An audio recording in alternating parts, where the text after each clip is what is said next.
Hello dear friends and welcome to Sacred Slumber. Before we begin tonight's story, I'd love to connect with you for just a moment. How has your day treated you? Perhaps you're settling into evening wherever you are in the world, or maybe you're finding a quiet moment in the middle of your day to pause and breathe. Whether you're listening from a bustling city or a quiet countryside, from the mountains or by the sea, you are welcome here. What time is it where you are right now? Are you watching the sun set through your window, or perhaps the stars are already painting the sky above you? No matter where you find yourself in this beautiful world we share, you've found your way to this sacred space, and I'm so grateful you're here.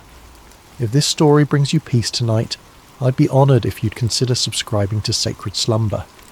Your presence in our community means the world to us, and it helps us continue sharing these timeless stories that remind us of hope, faith, and the gentle strength that carries us through life's seasons. Now let's settle in together for tonight's story. Take a deep breath with me. Let your shoulders drop. Let your heart rest. Tonight, we journey to an ancient land, to a time of great drought and scarcity, where we'll meet a widow whose small act of faith would echo through the ages. This is the story of bread in the drought, the story of the widow of Zarephath. The sun beat down mercilessly on the cracked earth of Israel, its rays sharp as bronze swords piercing through air that shimmered with heat. Not a cloud had crossed the sky for months, and the land lay barren and broken, crying out for relief that would not come. This was the drought that Elijah had prophesied, the drought that would bring a proud king to his knees and teach a nation that there was still a God in Israel. Elijah moved like a shadow across the wilderness, his weathered feet finding paths where others saw only desolation. His dark hair hung long and wild, his beard streaked with dust from countless days of wandering. The rough camel's hair that wrapped around his lean frame had become his second skin, and the leather belt at his waist held the simple tools of a man who had learned to survive on little. But Elijah was no ordinary wanderer. He was a prophet of the Most High God, and his words had the power to shut up the heavens themselves. When he had stood before King Ahab in his glittering palace, surrounded by the false prophets of Baal and Asherah, Elijah had spoken with the authority of heaven itself. As the Lord, the God of Israel, lives, whom I serve, there will be neither dew nor rain in the next few years except at my word. Those words had sealed his fate as a fugitive. Ahab's rage had been swift and terrible, and Queen Jezebel's thirst for the prophet's blood was legendary throughout the land. So Elijah had fled, following the voice of God that whispered to him in the wind, that spoke to him in the silence of the wilderness, that guided his steps away from the palaces of men and toward the humble places where faith still flickered like a candle in the darkness. For months God had provided for his prophet in the most unlikely ways. By the brook Cherith, ravens had brought him bread and meat morning and evening, their black wings carrying sustenance from heaven itself. Elijah had learned to read the language of divine provision, to trust in a God who could command the birds of the air and the streams of the earth to serve his purposes. But as the drought deepened and the brook dried up, God's voice came to Elijah again, gentle but unmistakable. Go at once to Zarephath in the region of Sidon and stay there. I have directed a widow there to supply you with food. Zarephath. The name itself meant refining or smelting place, a fitting destination for a prophet who was learning daily what it meant to be refined by fire, to have the dross of self-reliance burned away until only faith remained. It was a small coastal town in Phoenicia, in what we now call Lebanon, far from the borders of Israel and the reach of Ahab's soldiers. As Elijah walked the dusty roads towards Zarephath, his mind turned over the peculiar nature of God's provision. Not to a wealthy merchant's house would he go, not to a palace or a place of abundance. God was sending him to a widow, a woman who in that ancient world would have been among the most vulnerable, the most likely to be in need herself. And she was a Gentile, a foreigner, one who did not worship the God of Israel. Yet this was how the Almighty worked, Elijah had learned. He chose the foolish things of the world to shame the wise, the weak things to shame the strong. He provided for his servants not through the expected channels of power and wealth, but through the humble offerings of those who had little to give but gave it anyway. The journey to Zarephath took Elijah through landscapes that told the story of the drought's devastation. Wells that had once bubbled with clear water stood empty, their stones exposed and cracking in the heat. Fields that should have been green with growing grain stretched out like brown parchment. The soil so hard it rang under his footsteps like pottery. Trees that had weathered centuries of seasons now stood leafless and dying, their branches reaching toward a pitiless sky like the arms of supplicants begging for mercy. In the villages he passed through, Elijah saw the human cost of the judgment he had pronounced. Children with hollow eyes clung to their mothers' skirts, their small faces etched with the premature wisdom that comes from knowing hunger. Men sat in the shade of buildings, their hands idle because there was no work to be done in fields that would not grow. Women walked great distances with empty water jars, returning with barely enough to wet their families' lips. Yet Elijah did not waver in his conviction that he had spoken truly the word of the Lord. This drought would serve its purpose in drawing the hearts of the people back to the God they had abandoned for the seductive promises of Baal, the god of storms and fertility who had proven powerless to bring rain when it was most needed. Sometimes the mercy of God looked like judgment, and the healing had to begin with the pain of truth. As he crested the final hill before Zarephath, Elijah could smell the salt of the Mediterranean Sea, could hear the distant cry of gulls wheeling over waters that mocked the thirsty land with their abundance. The town spread before him, small and unpretentious, its whitewashed buildings clustered around a modest marketplace. Smoke rose from only a few chimneys, and even here, far from Israel, the drought had left its mark in the form of empty gardens and worried faces. Elijah paused at the crest of the hill, looking down at the place where God had promised him provision. Somewhere in that humble town was a widow who would supply him with food, though she herself was surely struggling to survive. The prophet's heart stirred with curiosity and a deep sense of anticipation. What manner of woman would God choose for such a task? What kind of faith would he find in this foreign place? The sun was beginning its descent toward the western horizon as Elijah made his way down the hill and through the narrow streets of Zarephath. The town was quiet in the afternoon heat, most of its people taking shelter in the cool shadows of their homes. A few merchants sat listlessly beside their stalls, their wares meagre and their customers few. Children played half-heartedly in the dust, their games subdued by the oppressive weight of want that hung over everything like a heavy blanket. Elijah walked with purpose toward the town gate, the place where travellers traditionally stopped to rest and where the business of daily life was conducted. It was there, God had whispered to his spirit, that he would find the woman who would provide for him. As he approached the gate, his eyes searched the few people moving about in the late afternoon shadows, looking for a sign, a divine indication of which among them was the widow God had prepared. And then he saw her. She was gathering sticks near the city gate, her movements slow and deliberate like someone conserving every ounce of strength for an essential task. Elijah knew immediately that this was the woman God had sent him to find, not through any dramatic sign or heavenly voice, but through the quiet certainty that settled in his spirit like dew on morning grass. The widow of Zarephath was neither young nor old, but somewhere in that indefinite middle season of life, where hope and despair wage their daily battle in a woman's heart.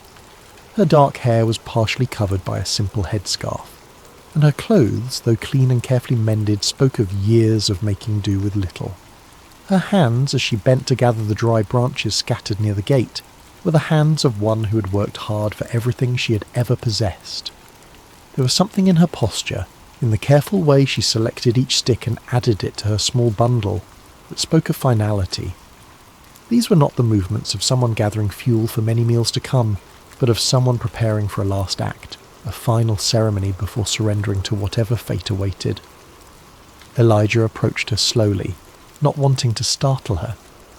In her concentration on her task, she had not yet noticed the travel-worn prophet making his way toward her.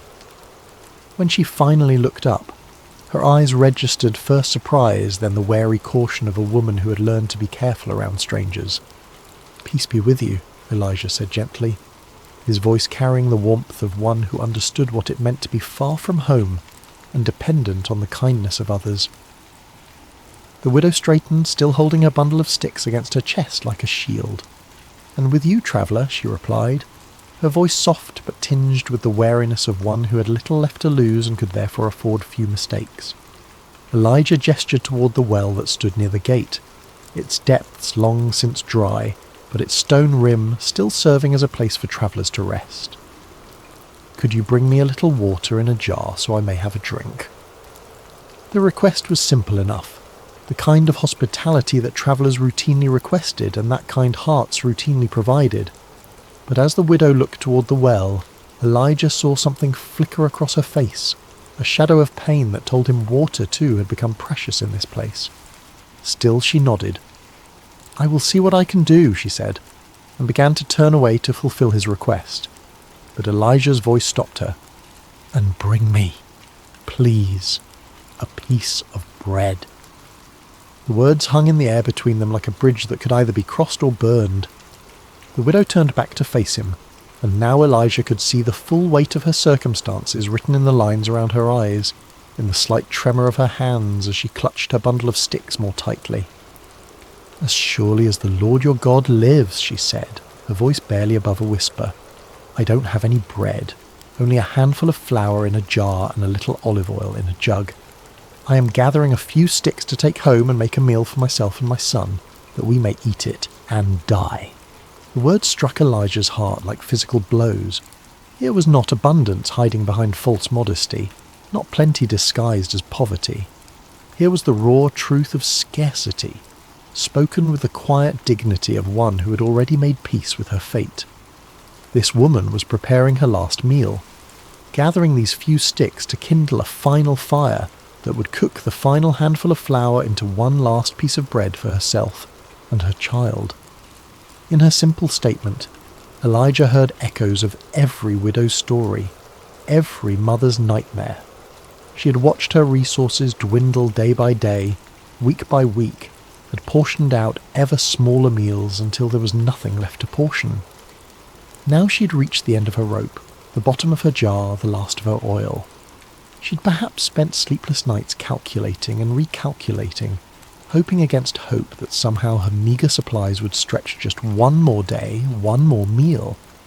And here was a stranger, a foreign prophet, asking her to share even this last morsel. Elijah looked into her eyes and saw not just physical hunger, but the deeper starvation of hope deferred, of prayers that seemed to fall on deaf ears, of a God who had seemed absent in her hour of greatest need. Yet he also saw something else, something that made his heart leap with recognition. He saw faith. Not the bold, declarative faith of those who had much to lose, but the quiet, desperate faith of those who had nothing left but trust. The prophet's next words would either build a bridge of hope or collapse the last foundation of this woman's world. He chose them carefully, knowing that he was not speaking merely his own thoughts, but carrying a message from the heart of God himself. "Don't be afraid," Elijah said, his voice gentle but filled with an authority that seemed to come from somewhere beyond himself. "Go home and do as you have said, but first make a small loaf of bread for me from what you have and bring it to me, and then make something for yourself and your son." The widow's eyes widened. Was this stranger mad? Was he so callous, so utterly without compassion, that he would ask a dying woman to feed him before she fed her own child? The request seemed to defy every principle of human decency, every natural law of survival and maternal love. But Elijah was not finished speaking. "For this is what the Lord, the God of Israel, says, the jar of flour will not be used up, and the jug of oil will not run dry, until the day the Lord sends rain on the land." The promise hung in the air like morning mist, beautiful and insubstantial, the kind of words that could either transform a life or break a heart with false hope. The widow stared at this strange prophet with his wild hair and sun-darkened skin, this man who claimed to speak for the God of Israel, a foreign deity she had heard of but never worshipped. How could she possibly believe such a thing? How could a handful of flour become an endless supply? How could a few drops of oil multiply like the stars of heaven? Every practical bone in her body, every lesson learned through years of careful management and hard-won survival, told her this was impossible. Yet something in Elijah's eyes, something in the quiet confidence with which he spoke these impossible words, awakened an echo in her heart. Perhaps it was the memory of childhood stories her grandmother had told, tales of gods and miracles from the ancient days. Perhaps it was the sheer desperation of a mother who would try anything, believe anything, if it meant one more day of life for her son. Or perhaps it was something deeper, something that recognised in this weathered prophet's promise the voice of the same divine love that had sustained her through every previous trial, that had somehow always provided just enough, just when she needed it most, until now. The widow looked down at her bundle of sticks, then back at Elijah. She thought of her son waiting at home, trusting her to return with enough fuel to cook their final meal. She thought of the empty jar that had once held pounds of flour, now scraped clean except for that last precious handful. She thought of the oil jug that had once gurgled with golden liquid, now holding barely enough to moisten the flour into dough. And then she thought of something else, the strange peace that had settled over her heart as Elijah spoke his impossible promise. It was not the peace of understanding, for she understood nothing of what he proposed. It was not the peace of certainty, for everything in her circumstances screamed that his words were foolishness. It was the peace of surrender, the peace that comes when one has exhausted all human possibilities and stands at the edge of mystery, ready to step into the unknown. "I will do as you have said," she whispered, her voice carrying the weight of a decision that would echo through all eternity. The walk back to her small home felt both eternal and instantaneous to the widow.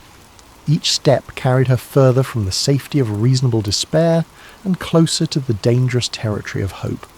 The bundle of sticks in her arm seemed to grow heavier with each pace, not because of their weight, but because of what they represented, the fuel for a miracle she dared not quite believe in, yet could not quite dismiss. Her house stood at the end of a narrow alley, its walls built of the same white stone as most of the buildings in Zarephath, its roof flat and practical. It was small but carefully maintained, the kind of home that spoke of pride surviving in the face of poverty. A few clay pots stood near the doorway, empty now except for the dust that had settled in them during the long months of drought. As she approached her door, the widow could hear movement inside, the soft sounds of her son moving about in the dim interior. He was perhaps 10 years old, still young enough to trust completely in his mother's ability to provide, yet old enough to understand the gravity of their situation. He had not complained when the meals grew smaller and less frequent, had not questioned why she sometimes gave him her portion, while claiming she wasn't hungry. Now she would have to explain to him that she was going to give away their last food to a stranger. The door opened with a soft creak of wood that had swollen and shrunk through many seasons. Inside, the house was cool and shadowy, a welcome relief from the blazing heat of the afternoon sun. Her son looked up from where he sat near the window, his young face brightening at her return. "Did you find enough wood, Mother?" he asked, his voice carrying the careful optimism of a child who'd learned not to expect too much, but could not quite stop hoping. The widow set down her bundle of sticks and looked around the familiar space of her home. Everything was clean and in its place, though there was precious little to arrange. A few cooking vessels, some worn but serviceable garments, a small table, sleeping mats that she rolled up each morning and spread each evening. The jar of flour sat in the corner where she always kept it, and beside it the small jug of oil. The son followed her gaze to the corner where their last provisions waited. He had watched those containers grow emptier day by day, had seen his mother peer into them each morning with expressions that grew more worried as the contents diminished. He knew, with the intuitive wisdom that children possess, that today would be their last day of having anything to eat.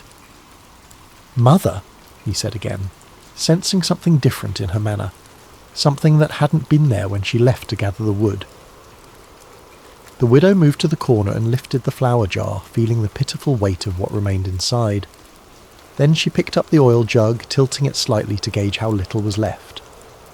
The sound of the oil moving in the nearly empty vessel was like a whisper, like the last breath of hope dying away. But then she remembered Elijah's words, remembered the strange certainty in his voice when he spoke of jars that would not empty and jugs that would not run dry. She remembered the peace that had settled over her heart when she agreed to his impossible request. "My son," she said gently, kneeling beside him so they were at eye level. "Something wonderful and strange has happened today. A prophet of the God of Israel has come to our town, and he has asked me to share our food with him." The boy's eyes widened. "Our food? But mother, we only have enough for one meal, yes," she finished for him. "I know, but this prophet, his name is Elijah, has promised me something that seems impossible. He says that if I feed him first, then our jar of flour will not be used up, and our jug of oil will not run dry until the day the Lord sends rain on the land." The child stared at his mother, processing this information with the serious concentration of one who had learned that adult decisions often determined whether children lived or died. "Do you believe him, mother?" It was such a simple question, but it cut to the heart of everything. Did she believe? Could she stake their lives on the promise of a foreign prophet? Could she risk her son's survival on words that defied every law of nature she had ever observed? The widow was quiet for a long moment, looking into her son's trusting eyes. Then she smiled, and it was the first real smile that had crossed her face in months. "I don't know if I believe him with my mind, my son, but my heart tells me that we have nothing left to lose, and perhaps everything to gain. Sometimes faith means stepping forward when you cannot see the path." She stood and moved toward the corner where their supplies waited. "Help me build a fire, and we will make bread for the prophet first, as he asked. And then we will see what the God of Israel will do for a widow and her son in Zarephath." The boy nodded solemnly and began arranging the sticks his mother had gathered while she prepared to perform what might be either an act of supreme faith or supreme foolishness. The distinction, she realized, might not matter as much as she had thought. Working together, they built a small fire outside their door, the flames dancing bright against the darkening sky. The widow poured water into her mixing bowl, then opened the flour jar and looked inside. The handful that remained seemed pitifully small, barely enough for one small loaf, certainly not enough for 2 meals as Elijah had promised. But she had given her word, and more than that, she had felt something stir in her heart when the prophet spoke. Perhaps it was only desperation disguised as faith, but it was all she had to offer. Carefully, reverently, she poured half of the remaining flour into her bowl. Then she tilted the oil jug and let a few precious drops fall into the mixture. The oil gleamed golden in the firelight, and she found herself thinking of ancient stories, half-remembered tales of gods who provided for their people in miraculous ways. As she mixed the flour and oil with water, kneading the small portion of dough with practiced hands, the widow felt a strange sense of ceremony settling over the simple task. This was no ordinary bread-making. This was an act of faith performed in the face of impossible circumstances, a leap into the unknown guided only by the promise of a prophet and the whisper of hope in her own heart. The dough came together under her hands, soft and elastic despite the small amount of oil. She shaped it into a small round loaf and placed it on the flat stone they used for baking, setting it carefully over the coals. The bread began to bake, filling the evening air with the ancient comforting aroma of grain transformed by fire. As they waited for the bread to cook, the widow and her son sat quietly by the fire. The boy leaned against his mother's side, and she wrapped her arm around him, holding him close. Whatever happened next, whatever the morning would bring, they had this moment of peace together. When the bread was finished, golden and warm from the stones, the widow wrapped it carefully in a clean cloth and stood. "I will take this to the prophet now," she told her son. "While I am gone, keep the fire burning. When I return, we'll make our own bread and see if the promise holds true." The walk back to the city gate seemed shorter this time, though the weight of what she carried felt immeasurable. This small loaf represented everything she had left in the world, the last of her resources, the final hedge against starvation. She was literally carrying her life in her hands, offering it to a stranger based on nothing more than his word. Elijah was waiting where she had left him, sitting quietly in the gathering dusk. When he saw her approaching with the wrapped bread, his face lit up with a smile that transformed his austere features. It was not the smile of one who had expected to be obeyed, but of one who was genuinely moved by the sacrifice he was witnessing. "Thank you," he said simply as she placed the bread in his hands. "What you have done requires more courage than facing down armies or calling fire from heaven. You have chosen to trust when you had every reason to doubt." The widow watched as he unwrapped the bread, still warm and fragrant from the fire. "I pray your God honours your promise, prophet. My son and I have nothing left but this hope you have given us." Elijah broke the bread and ate it slowly, savouring each bite not just for its nourishment but for what it represented. "He will honour it," the prophet said with quiet certainty. "Go home now and prepare your own meal.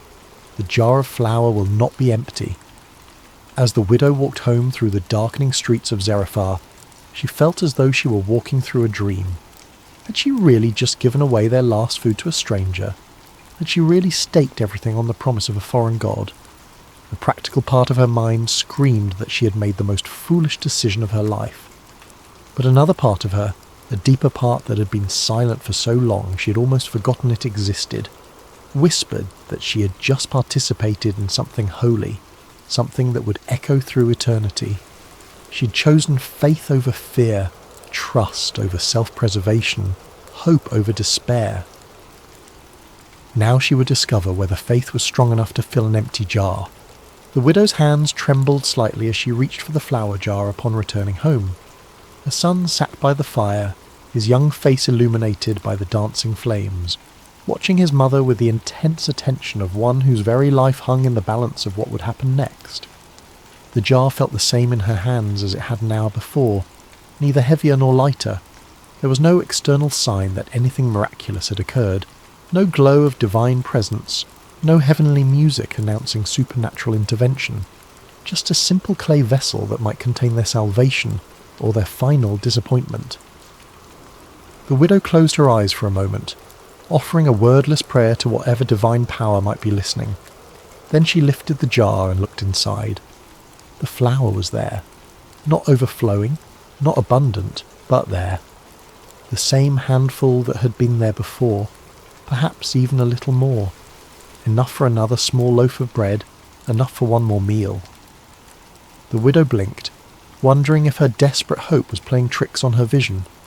She reached into the jar with trembling fingers, feeling the soft texture of the flour, confirming that it was real and not some mirage born of starvation and desperation. "Mother," her son whispered, seeing the wonder in her expression. "Is it true? Is the flour still there?" "It's still here," she replied, her voice filled with amazement. "There's enough for our bread." With reverent hands, she measured out flour for their evening meal, leaving what appeared to be the same small amount in the bottom of the jar. Then she reached for the oil jug, tilting it carefully to pour just enough to bind the flour into dough. The oil flowed golden and pure, and when she set the jug aside, it still contained what seemed to be the same small amount it had held before. As she mixed their bread, the widow felt as though she were participating in something beyond the natural order of things. Each movement of her hands felt sacred, each ingredient holy. This was not just food preparation, this was communion with the divine, a daily miracle made manifest through the simple elements of flour and oil and fire. The bread they ate that night tasted different somehow, though it was made from the same ingredients as countless other loaves she had baked over the years. It tasted of hope, of promise, of a future that extended beyond the next meal. As they shared the warm bread in the light of their small fire, the widow and her son spoke in hushed tones, as if they were in the presence of something too wonderful to fully comprehend.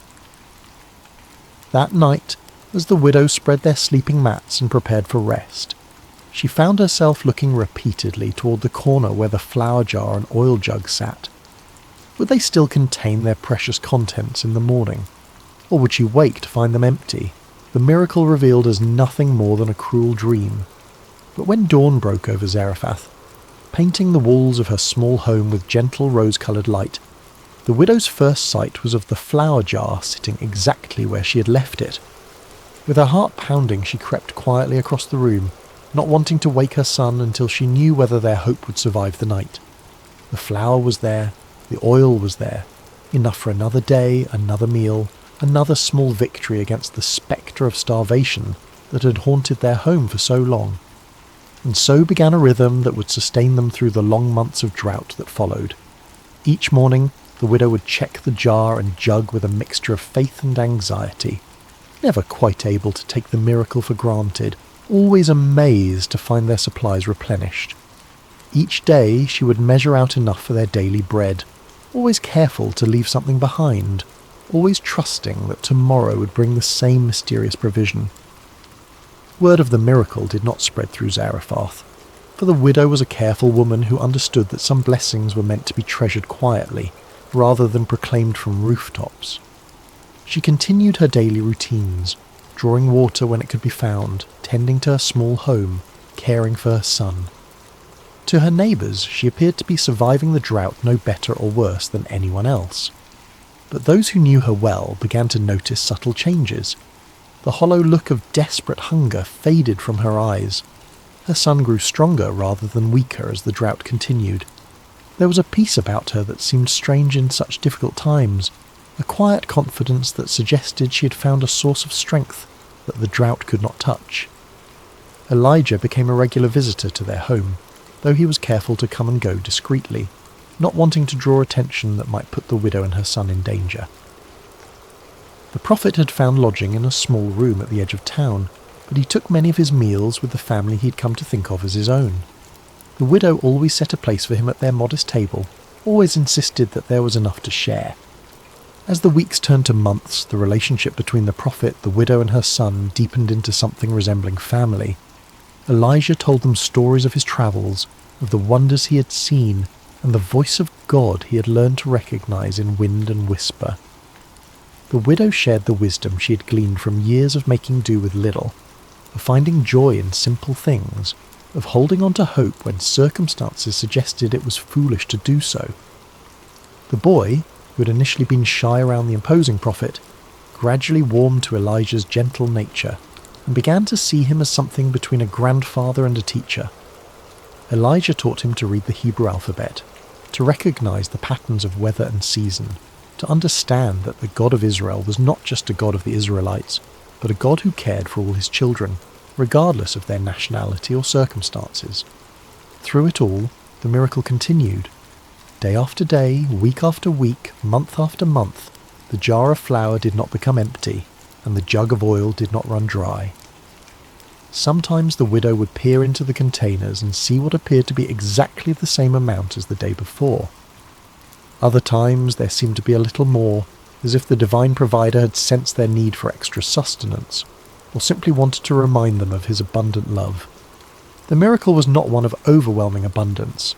The widow never found her home suddenly filled with grain sacks or her courtyard overflowing with amphorae of oil.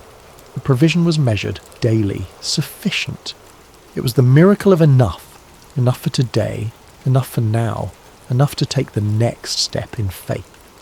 As the months passed, the widow began to understand that she was living in the midst of a parable, a living illustration of how divine providence works in the world. God did not promise to fill her storehouses with abundance, but he promised that each day would bring what was needed for that day. It was a lesson in trust, in living one day at a time, in believing that the same power that provided today would provide tomorrow. The drought continued to devastate the land around them. Wells dried up completely, rivers became cracked beds of stone, crops failed utterly. Neighbouring towns reported widespread famine, and travellers brought stories of desperation and death from across the region. Yet in the small home at the end of the narrow alley in Zarephath, a widow and her son and a prophet of God continued to eat bread each day, sustained by flour that did not diminish and oil that did not fail. There were moments when the widow found herself wondering if she was dreaming, if the whole experience was some elaborate fantasy created by a mind pushed to the brink by starvation. But then she would see Elijah's weathered face across their simple table, would hear her son's laughter as he played in the courtyard, would taste the reality of the bread in her mouth, and she would know that she was living in the midst of the miraculous. The widow learned to live with wonder as her constant companion. Each morning brought the possibility of disappointment, yet each morning brought instead the confirmation of promise kept. She learned that faith was not a single dramatic leap, but a daily choice to trust, a daily decision to act on belief rather than sight.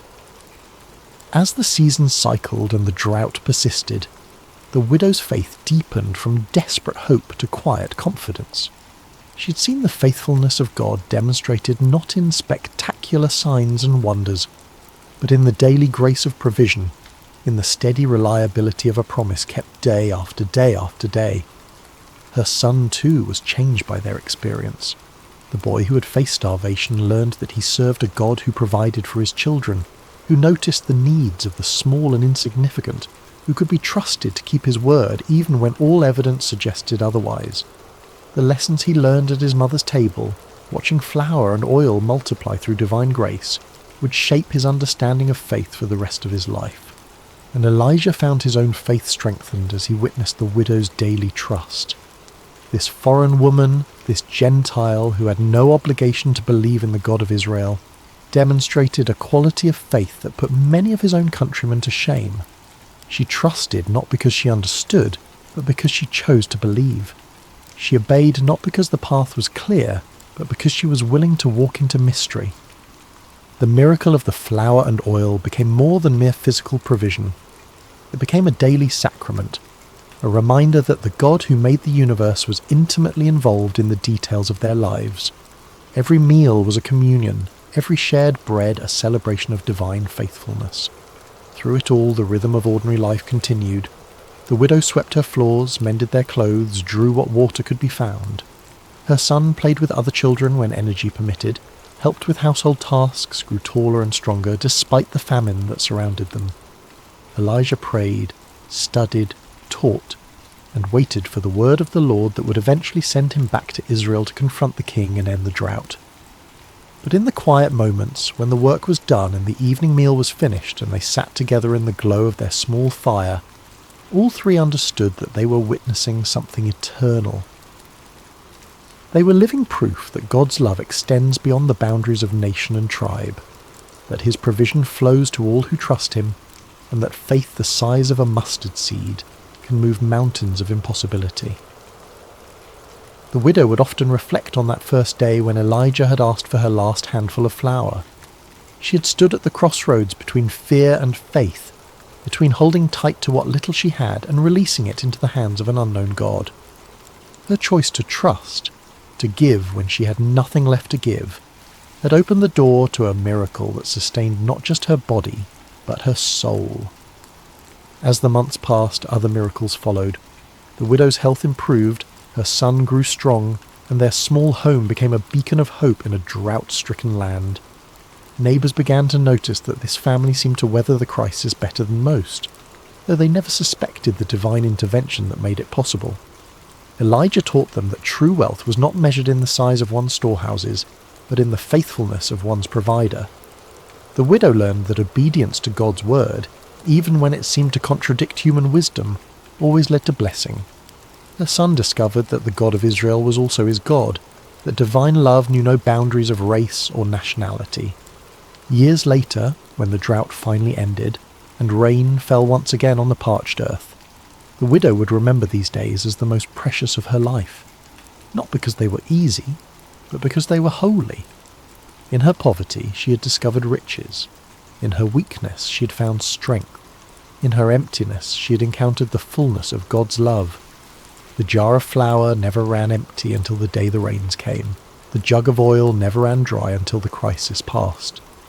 And the faith that began with a handful of flour and a desperate prayer grew into a testimony that would echo through generations, reminding all who heard it that God's provision is always sufficient, his timing always perfect, and his love always faithful. In the quiet of your own heart tonight, as you rest in the peace of this ancient story, remember the widow's courage. Remember that sometimes faith looks like giving when you have nothing left to give, trusting when you cannot see the way forward, believing when all evidence suggests you should despair. Remember that the same God who provided for a widow in Zarephath provides for you today. He sees your needs, knows your fears, and holds your tomorrow in his hands. Sleep now in the assurance that his love surrounds you, his grace sustains you, and his faithfulness will carry you through every season of your life. The jar of flour will not be empty, the jug of oil will not run dry, and the God who multiplied a widow's faith will multiply yours as well, one day at a time, one meal at a time, one breath at a time. Rest well, dear friend. Tomorrow brings new mercies, fresh provision, and the continued unfolding of God's perfect plan for your life. Like the widow of Zarephath, you can trust that there will always be enough. As we close this sacred story tonight, let your heart rest in the truth that the same God who provided for the widow provides for you. In your own seasons of scarcity, whether of resources or hope or strength, remember that divine provision often comes not as abundance but as enough. Enough for today, enough for now. Enough to take the next step in faith. The widow's miracle was not that her cupboards overflowed, but that they never emptied. Sometimes God's greatest gift is not more, but sufficient. Not wealth, but provision. Not ease, but sustenance for the journey. Sleep now, knowing that the Keeper of Israel neither slumbers nor sleeps, and that his eye is upon you with the same loving attention he showed to a foreign widow in an ancient town. Your jar will not be empty. Your jug will not run dry. His faithfulness endures forever. Rest well, dear soul, rest well. Hello, dear friends, and welcome back to Sacred Slumber. Before we begin tonight's story, I hope your day has been filled with blessings and peace. Whether it's morning where you are, the quiet of afternoon, or the gentle embrace of evening, know that you are exactly where God wants you to be in this moment. I'm curious about where in this beautiful world you're listening from tonight. Are you nestled in your bed in a bustling city, or perhaps finding solace in the countryside under a canopy of stars? Wherever you are, whatever time it is for you, you are welcomed here with open arms. If this story touches your heart tonight, I encourage you to subscribe to Sacred Slumber. We gather here regularly to explore the profound truths and timeless wisdom found in God's Word, bringing comfort to weary souls and strength to troubled hearts. Your subscription helps us continue sharing these sacred stories that remind us of God's unfailing love and faithfulness. Now let us journey together to ancient Israel, to a time when kingdoms stood at crossroads, when truth was a dangerous commodity, and when one man's courage would echo through the ages. This is the story of Micaiah, the forgotten prophet who dared to stand alone. The sun blazed mercilessly over the ancient city of Samaria, its golden rays dancing across the limestone walls of King Ahab's palace. Within those walls, power brooked no opposition, and truth was often the first casualty of political ambition. It had been 3 years since the last war between Israel and Syria, 3 years of uneasy peace that sat heavy on King Ahab's shoulders like an ill-fitting crown. Ahab paced the marble floors of his throne room, his royal robes rustling with each agitated step. The king of Israel was a man consumed by his desires, a ruler who had long ago traded his soul to the altar of self-interest. His marriage to the foreign princess Jezebel had brought prosperity to his kingdom, but at a cost that would echo through generations. The worship of Baal had infiltrated the very heart of Israel, and the prophets of the Lord had been hunted, killed, or driven into hiding. Yet today something stirred within Ahab's ambitious heart. News had arrived that morning of Syrian movements near Ramoth-Gilead, a strategic city that had once belonged to Israel, but now languished under enemy control. The city's location made it a prize worth fighting for, a gateway that could secure trade routes and strengthen his kingdom's eastern border. As Ahab contemplated this opportunity, word came that King Jehoshaphat of Judah was approaching Samaria with a considerable entourage. Jehoshaphat was everything Ahab was not. A king who sought the Lord's face, who had torn down the high places of idol worship, and who ruled with righteousness as his compass. The irony was not lost on Ahab that he would need the help of such a man to achieve his ambitions. The great doors of the throne room swung open with a resonant boom, and Jehoshaphat entered with the dignity befitting a king of David's lineage.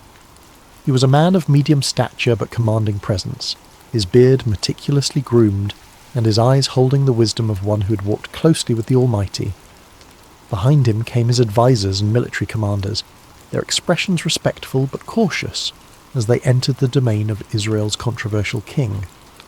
"Jehoshaphat, my brother," Ahab called out, his voice echoing through the vast chamber as he descended from his throne. "Welcome to Samaria. Your presence brings honour to my house." The two kings embraced in the customary greeting, though those who knew them well could sense the underlying tension. Jehoshaphat had come seeking alliance, but his heart was troubled by what such an alliance might require of him. "Ahab," Jehoshaphat replied warmly, though his eyes remained watchful. "It has been too long since we have spoken face to face. The Lord has blessed both our kingdoms with peace these past years." "Indeed," Ahab agreed, gesturing toward the laden tables his servants had prepared. "Come, let us feast together and speak of matters that concern us both." The banquet that followed was a spectacle of royal excess. Tables groaned under the weight of roasted meats, exotic fruits, and wine from the finest vineyards. Musicians played softly in the background, while servants moved like shadows, attending to every need. Yet beneath the veneer of celebration, both kings harboured their own purposes. As the evening wore on and the wine loosened tongues, Ahab finally revealed his true intention. Leaning toward Jehoshaphat with the conspiratorial air of old friends, he spoke in measured tones. "My brother, there is a matter that weighs heavily upon my heart," Ahab began, his eyes glinting in the torchlight. "You know that Ramoth-Gilead belongs to us, yet it remains in the hands of the king of Syria. Should we not take back what is rightfully ours?" Jehoshaphat set down his goblet carefully, his expression growing thoughtful. He had anticipated this moment, knowing that Ahab rarely extended hospitality without purpose. The question hung in the air between them like incense, heavy with implication. "Ramoth-Gilead has indeed been a source of contention," Jehoshaphat replied diplomatically. "What do you propose?" Ahab's smile was that of a merchant who senses a favourable negotiation. "I propose that we go up together against Ramoth-Gilead. Your army combined with mine would be formidable. We could restore the city to Israel and share in the glory of victory."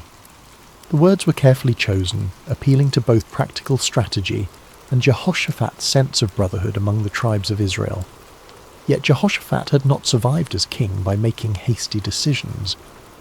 His reign had been marked by careful consultation with the Lord, and he would not abandon that practice now. "I am as you are," Jehoshaphat responded slowly. "My people as your people, my horses as your horses. If the Lord wills it, we shall stand together in battle." He paused, his next words carrying the weight of true conviction. "But first let us inquire of the Lord." Ahab's smile faltered slightly. In his eagerness for military glory, he had hoped to avoid the complications that divine consultation might bring. Yet he could hardly refuse such a reasonable request from a potential ally, especially one whose righteousness was renowned throughout the region. "Of course," Ahab agreed, though his tone lacked enthusiasm. "Let us seek the word of the Lord." What followed was a demonstration of the spiritual corruption that had infected Ahab's court. The king summoned his prophets, all 400 of them, men who wore the garments of holiness, but whose hearts served earthly masters. They came in a great procession, their robes flowing and their voices raised in what appeared to be spiritual fervour. These were not true prophets of the Lord, though they claimed his name. They were court prophets, men who understood that their continued prosperity depended upon telling the king what he wished to hear. Their prophecies were crafted not in the secret place of prayer, but in the calculating chambers of political expediency. As the prophets assembled in the courtyard before the two kings, their spokesman stepped forward.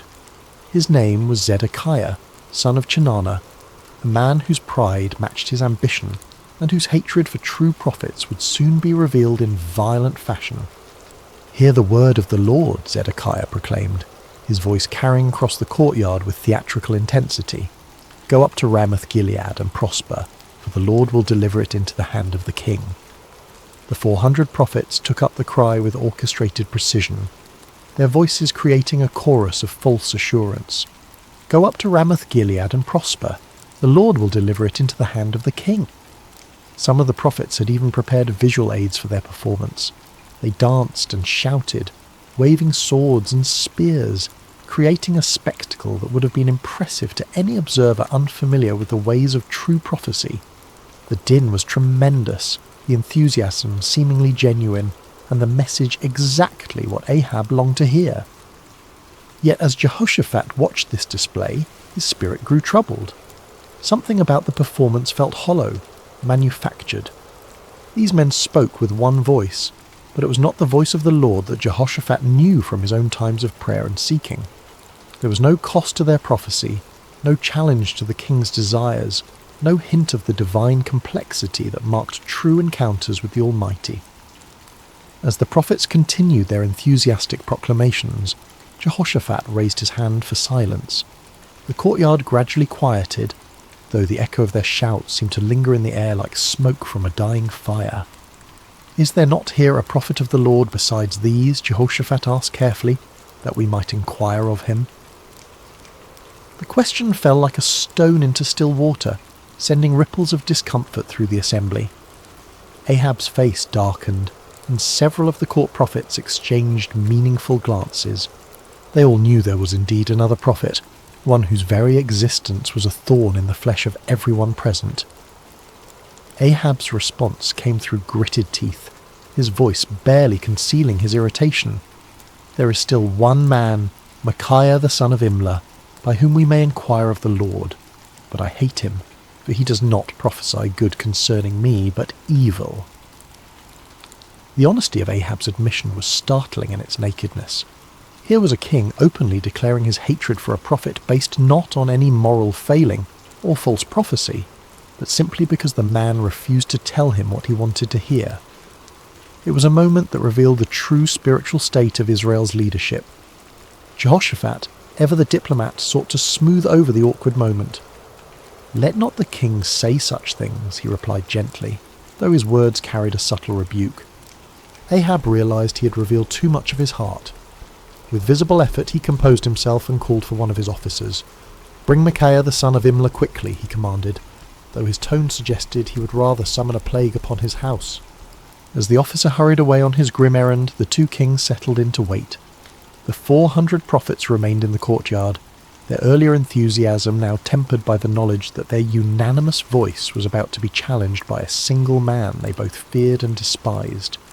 The sun continued its relentless journey across the sky, and in the distance the sound of the officer's horse could be heard galloping toward the place where truth dwelt in isolation, where a forgotten prophet waited in the shadows of his integrity. The horse's hooves struck the dusty road with rhythmic precision as the king's officer rode toward the humble dwelling where Micaiah made his home. The prophet lived simply, far from the luxury of the royal court, in a stone house that spoke of function rather than ostentation. Here, away from the corrupting influence of political power, dwelt a man who had chosen faithfulness over favour, truth over comfort. Micaiah son of Imlah was not an imposing figure by earthly standards. Of average height and lean build, he bore the weathered appearance of one who had walked through many storms. His beard was streaked with silver, and his eyes held the deep weariness of a man who had spoken unpopular truths for too many years. Yet there was something unbreakable in his demeanour, a quality that suggested he had found his anchor in something far stronger than human approval. When the king's messenger arrived, Micaiah was in his garden, tending to the vegetables that provided much of his sustenance. The prophet lived modestly, supported by the occasional gifts of those few souls who still valued truth above comfort. He had long ago learned to find contentment in simple things, the satisfaction of honest work, the peace of prayer, and the quiet joy of communion with the Almighty. "Micaiah," the officer called out as he dismounted, "the king commands your presence immediately." The prophet looked up from his work, unsurprised. He had sensed in recent days that the Lord was preparing him for something significant. His prayers had been marked by an unusual intensity, and his dreams had been filled with visions he did not yet fully understand. "Very well," Micaiah replied simply, setting aside his tools. "Let me wash and prepare myself."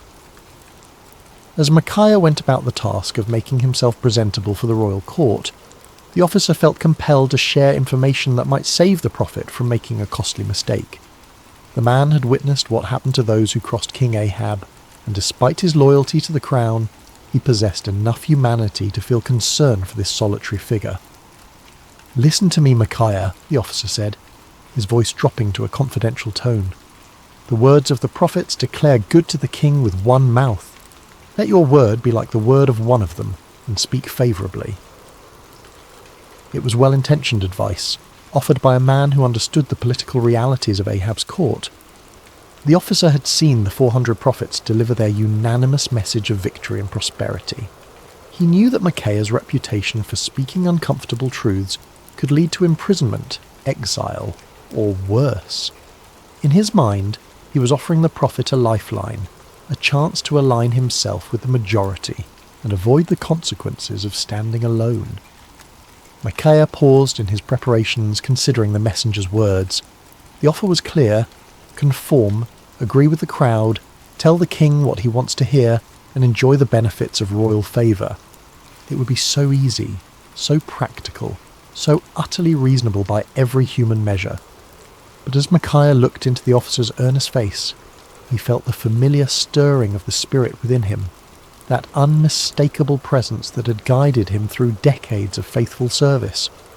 The Lord had not called him to an easy path, but he had never failed to provide strength for the journey. "As the Lord lives," Micaiah replied with quiet dignity, "whatever the Lord says to me, that I will speak." The words hung in the air between them, a declaration of absolute commitment that left no room for compromise. The officer's face showed his disappointment and concern, but he knew better than to argue further. He had delivered his warning.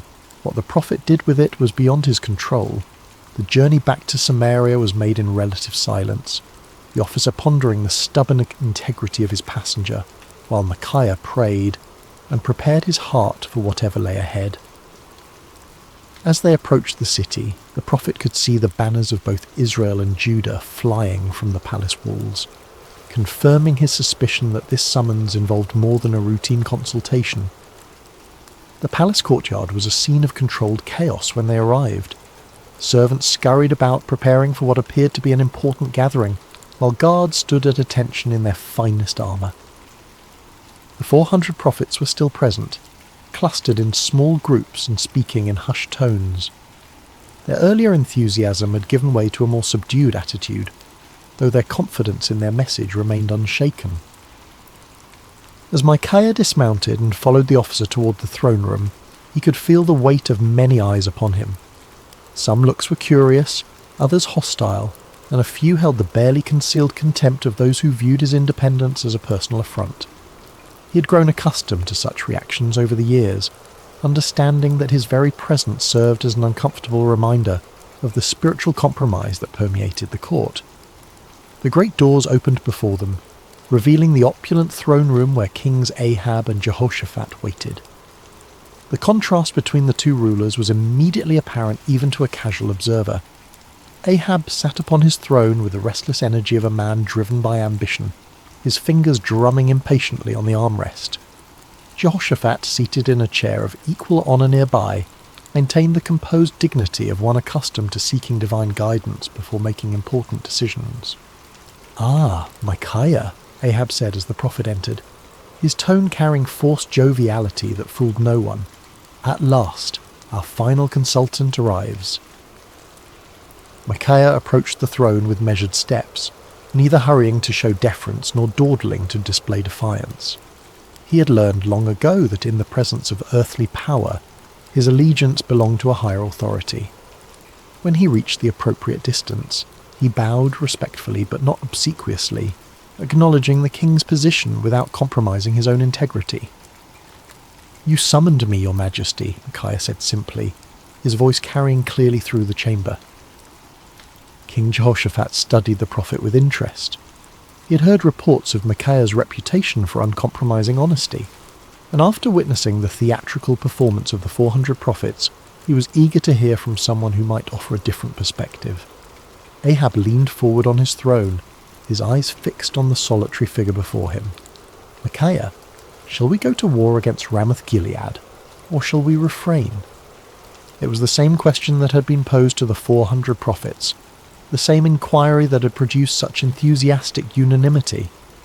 Now it fell upon the shoulders of one man who stood alone, without allies or supporters, facing the combined expectation of 2 kings and their assembled courts. The moment stretched taut with anticipation. Everyone present understood that they were witnessing something significant, though few could have predicted the drama that was about to unfold.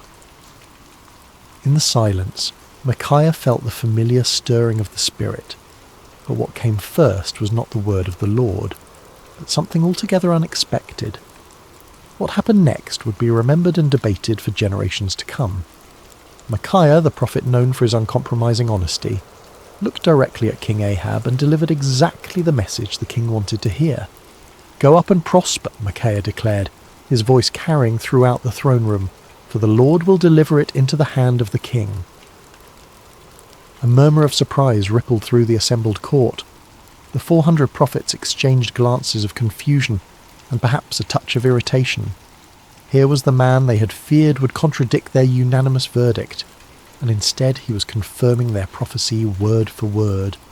Some of them smiled with what they imagined was vindication, while others seemed puzzled by this unexpected development. But King Ahab was no fool.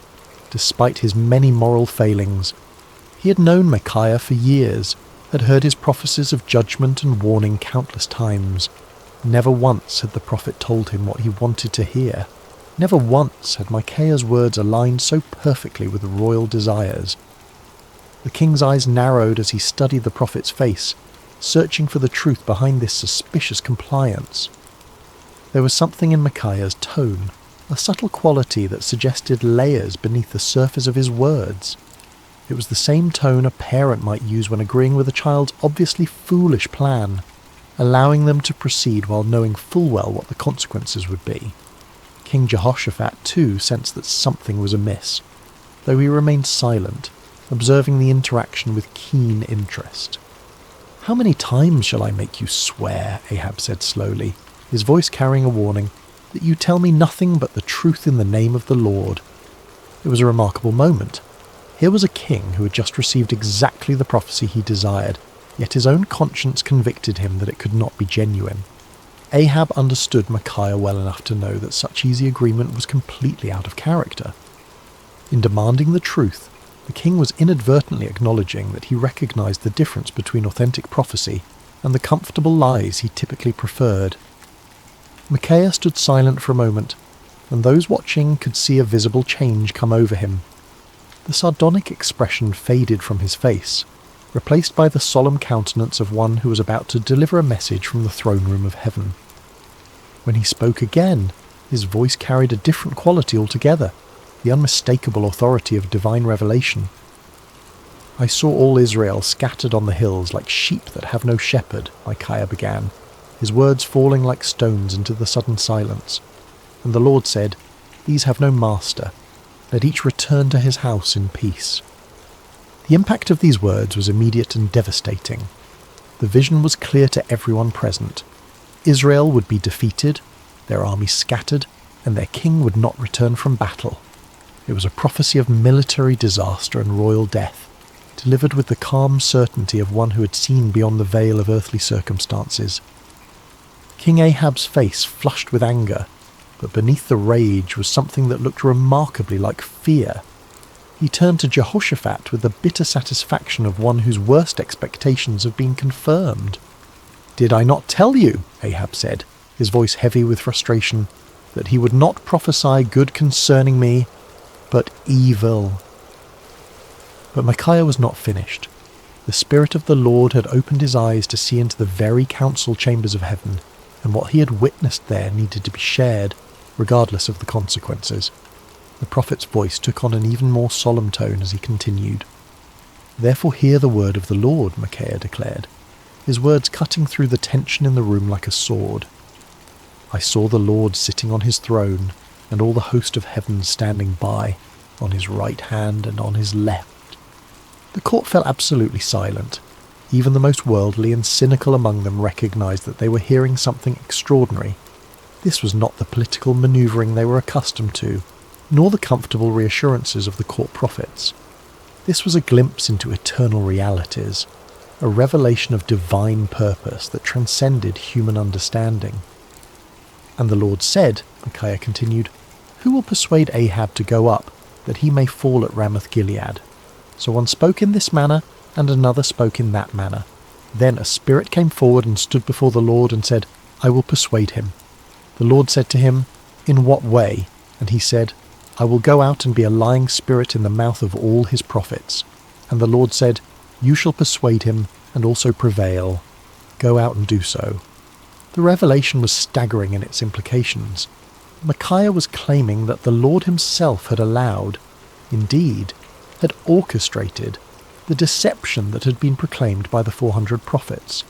It was a divine judgment in the form of false prophecy, a spiritual trap set for a king who had repeatedly chosen lies over truth. Therefore, Micaiah concluded with inexorable logic, "Look, the Lord has put a lying spirit in the mouth of all these prophets of yours, and the Lord has declared disaster concerning you." The silence that followed was deafening. Every person present was forced to grapple with the implications of what they had heard. The 400 prophets found themselves accused not merely of error, but of being unwitting instruments of divine deception. The kings faced the terrifying possibility that their carefully planned military campaign was actually a trap set by the Almighty himself. But the silence was short-lived. Zedekiah, the spokesman for the 400 prophets, was a man of considerable pride and ambition. He had built his reputation on his supposed connection to the divine, and Micaiah's words threatened not only his credibility but his entire worldview. The accusation that he had been deceived by a lying spirit was more than he could bear. With a roar of rage, Zedekiah strode across the throne room until he stood face to face with Micaiah. The contrast between them was striking. Zedekiah in his fine robes and carefully groomed appearance, representing the comfortable religiosity of the court, facing Micaiah in his simple garments, embodying the uncompromising voice of authentic prophecy. "Which way did the Spirit from the Lord go from me to speak to you?" Zedekiah demanded, his voice shaking with fury. It was a desperate attempt to challenge Micaiah's authority, to suggest that if anyone possessed a connection to the divine, it was surely the spokesman for 400 prophets rather than this isolated troublemaker. But before Micaiah could respond, Zedekiah's anger overwhelmed his judgment entirely. The sound of the slap echoed through the throne room like a thunderclap. Zedekiah had struck Micaiah across the face with sufficient force to stagger the prophet, leaving a red mark on his cheek that would serve as a visible reminder of what it cost to speak truth in the face of comfortable lies. The act of violence hung in the air like a poisonous cloud. No one moved or spoke, shocked by the sudden transition from theological debate to physical assault. Micaiah slowly straightened, touching his cheek where Zedekiah's hand had left its mark. When he looked up, there was no anger in his eyes, no desire for retaliation. Instead, there was a sadness that seemed to encompass not only his immediate situation, but the entire spiritual state of the nation. "Indeed," Micaiah said quietly, his voice carrying despite its gentle tone, "you shall see on that day when you go into an inner chamber to hide." It was both prophecy and promise. The day would come when Zedekiah's false confidence would crumble, when the reality of divine judgment would force him to seek shelter from the consequences of his deception. The words carried the weight of inevitable fulfillment, spoken not in anger, but with the sorrowful certainty of one who had seen the future and found it tragic. King Ahab had heard enough. The prophet's words had struck too close to uncomfortable truths, had challenged too directly the comfortable illusions upon which he had built his reign. The vision of divine deception, the prophecy of military disaster, the humiliating suggestion that his 400 prophets were unwitting instruments of judgment, all of it combined to create a rage that demanded immediate action. "Take Micaiah," the king commanded, his voice sharp with fury, "and return him to Amon, the governor of the city, and to Joash the king's son, and say, 'Thus says the king, put this fellow in prison, and feed him with bread of affliction and water of affliction until I come in peace.'" The order was both punishment and insurance policy. By imprisoning Micaiah until his safe return from battle, Ahab was attempting to nullify the prophecy through royal decree. It was a desperate act of defiance against divine judgment, a futile attempt to bind the word of the Lord with chains and prison walls. But Micaiah was not finished. Even as the guards moved toward him, even as the shadow of imprisonment fell across his path, the prophet had one final word to speak. His voice rang out across the throne room with the clarity of absolute conviction. "If you ever return in peace, the Lord has not spoken by me." The words were a direct challenge to royal authority, a public declaration that put Micaiah's credibility as a prophet on the line.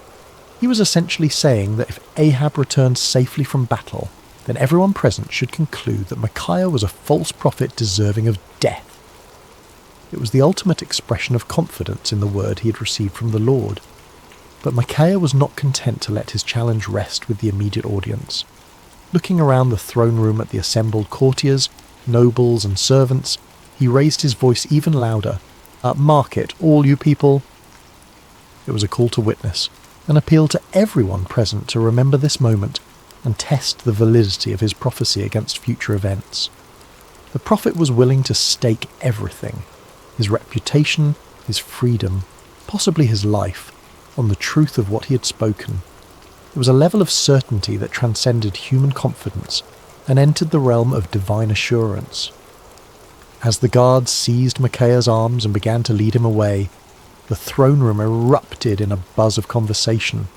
Some whispered among themselves about the prophet's boldness, others debated the implications of his vision, and still others tried to process the dramatic confrontation they had just witnessed. Through it all, the 400 prophets maintained their uncomfortable silence, uncertain how to respond to accusations that struck at the very heart of their prophetic claims. King Jehoshaphat watched the proceedings with deep concern. The righteous king of Judah had requested divine counsel, and what he had received was a prophecy that directly contradicted his military plans and predicted disaster for his ally. Yet something in Micaiah's bearing, some quality of authentic conviction, made it impossible to dismiss his words as the ravings of a madman or the spite of a disgruntled prophet. As Micaiah was led away, his footsteps echoing through the palace corridors, he felt no bitterness toward his captors or self-pity for his situation. He had spoken the word of the Lord faithfully, regardless of the consequences, and that obedience brought a peace that transcended his circumstances. The prison cell that awaited him might confine his body, but his spirit remained free, anchored in the unshakable certainty that he had been faithful to his calling. The cell where Micaiah was imprisoned was a far cry from the luxury of the royal court. Built of rough stone with a small barred window that provided minimal light, it was designed for punishment rather than comfort. The bread of affliction and water of affliction promised by the king proved to be exactly that. Meagre rations calculated to sustain life, while providing a constant reminder of a royal displeasure. Yet in that dark cell, Micaiah found something that had eluded him in the freedom of his simple home. Absolute clarity about his purpose and calling. Stripped of all earthly comforts and securities, he was forced to rely entirely upon his relationship with the Lord. In the long hours of solitude, he prayed not for deliverance but for continued faithfulness, not for vindication, but for grace to endure whatever lay ahead. Meanwhile, preparations for war continued with increasing intensity. King Ahab threw himself into military planning with the fervour of a man trying to drown out unwelcome voices of conscience. He consulted with his generals, inspected his troops, and made elaborate arrangements for what he was determined would be a glorious victory. The prophecy of the 400 court prophets was repeated frequently, as if constant repetition could somehow make it more reliable. King Jehoshaphat, however, found himself deeply troubled by the day's events. The contrast between the theatrical unanimity of the 400 prophets and Micaiah's stark authenticity had left him with serious doubts about the wisdom of the planned campaign. Yet he had given his word to stand with Ahab, and the political implications of backing out now were significant. As the day of departure approached, Ahab made one final attempt to circumvent the prophecy that haunted his thoughts. If the word of the Lord through Micaiah was true, then King Ahab was destined to die in battle. But perhaps, the king reasoned, he could outwit divine judgment through human cleverness. "I will disguise myself and go into battle," Ahab announced to his commanders, "but you put on your robes." It was a cunning plan. By dressing as an ordinary soldier while Jehoshaphat wore royal garments, Ahab hoped to deceive the enemy about his identity and location. If the Syrians could not identify him as the king of Israel, perhaps he could survive the battle and prove Micaiah wrong. It was the kind of tactical thinking that had served Ahab well in political manoeuvring, but he was about to discover that divine judgment operates by different rules than human conflict. The morning of battle dawned clear and bright, with a gentle breeze that carried the scent of wildflowers across the plains surrounding Ramoth Gilead. It seemed an unlikely day for the fulfillment of prophecy, too beautiful for the tragic events that were about to unfold. The armies of Israel and Judah had assembled in impressive formation, their banners flying proudly in the morning air, their weapons gleaming in the sunlight. King Ahab, disguised as a common soldier, moved among his troops with nervous energy. His royal armour had been replaced with the simple leather and bronze of an ordinary warrior, and his distinctive crown was nowhere to be seen. To any casual observer, he appeared to be merely another commander preparing for battle, yet those closest to him could sense his underlying anxiety, the tension of a man who was trying to outrun a divine decree. King Jehoshaphat, meanwhile, wore his royal robes with obvious reluctance. The righteous king of Judah had agreed to this deception as part of their military strategy, but his conscience troubled him. The memory of Micaiah's words weighed heavily on his mind, and he found himself offering frequent prayers for divine protection and guidance. The Syrian army was formidable, well-trained and confident in their ability to defend their territory. Their king had given specific instructions to his 32 chariot commanders: fight with no one small or great, but only with the king of Israel. It was a strategic decision based on the understanding that killing or capturing the enemy king would effectively end the battle and secure victory. As the two armies faced each other across the field of battle, the air was thick with tension and anticipation. Horses stamped impatiently, armour creaked as soldiers shifted their weight, and commanders made final adjustments to their battle plans. In the distance, the walls of Ramoth Gilead stood as silent witness to the conflict that was about to determine its fate. The battle began with the thunderous clash of armies colliding, the sound of metal against metal mixing with the shouts of warriors and the screams of the wounded. Chariots raced across the battlefield like instruments of divine wrath, their wheels churning up clouds of dust that obscured vision and added to the chaos of combat. For a time, it seemed as though Ahab's strategy might succeed. Hidden among his soldiers, the disguised king fought with the desperation of a man who believed his life depended on remaining unrecognized. His years of military experience served him well as he wielded sword and spear with deadly efficiency, contributing to the initial success of the Israelite forces. But the Syrian chariot commanders were not easily deceived. When they spotted King Jehoshaphat in his royal robes, they immediately assumed they had found their primary target. A group of them converged on the king of Judah with deadly intent, their chariots cutting through the battle lines like ships through stormy seas. "Surely it is the king of Israel," they shouted to one another as they closed in on Jehoshaphat. The king of Judah found himself surrounded by enemy chariots, their occupants preparing to capture or kill what they believed to be their primary objective. In that moment of extreme danger, Jehoshaphat did what he had learned to do throughout his reign. He cried out to the Lord for deliverance. "Help me, O Lord," Jehoshaphat called out, his voice carrying above the din of battle.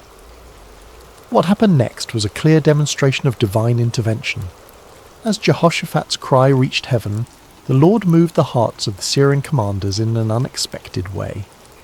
Something about the king's appearance or manner suddenly convinced them that this was not their intended target after all. "It is not the king of Israel," one of them declared, and just as quickly as they had converged upon Jehoshaphat, they turned away to search for their real quarry elsewhere on the battlefield. Meanwhile, across the chaos of combat, King Ahab continued his desperate masquerade. His disguise had served him well throughout the morning, allowing him to participate in the battle without attracting the special attention of enemy forces. For a brief moment, it seemed as though human cunning might indeed triumph over divine decree. But the Lord's purposes are not thwarted by earthly schemes, no matter how cleverly conceived. As the battle raged on, a Syrian soldier drew his bow at random, not aiming at any particular target, but simply shooting into the mass of enemy forces. It was the kind of arrow that soldiers loose when they cannot see clearly, through the dust and confusion of battle, hoping to strike something useful, but with no specific intent. The arrow flew through the air with the invisible guidance of divine providence. It passed over the heads of common soldiers, sailed between the wheels of racing chariots, and found its mark with the precision of perfect justice. The bronze point struck King Ahab between the joints of his armour, penetrating the one gap in his defences that his disguise could not protect. The king felt the arrow's impact like a thunderbolt, the sudden, sharp pain followed by the warm spread of blood across his chest. He looked down in shock to see the Syrian arrow protruding from his body, its shaft trembling with the force of impact. In that instant, Ahab understood with perfect clarity that no amount of human cleverness could circumvent the word of the Lord. "I am wounded," the king cried out to his chariot driver, his voice tight with pain and the dawning realization of his doom. "Turn around and carry me out of the battle." The chariot driver, a loyal servant who had recognized his disguised king despite the common soldier's garb, immediately began maneuvering toward the edge of the battlefield. But extricating themselves from the chaos of combat proved more difficult than anticipated. The battle had intensified throughout the day, and enemy forces blocked many of the potential escape routes. As they struggled to retreat, King Ahab's condition continued to deteriorate. The arrow had found a vital spot, and blood flowed freely from the wound despite his attempts to stanch it. Yet with grim determination, the king remained propped up in his chariot, unwilling to let his army see him fall. His presence, even in his wounded state, served to encourage the Israelite forces and maintain their fighting spirit. The battle raged from morning until evening, the outcome hanging in the balance as both sides fought with desperate intensity.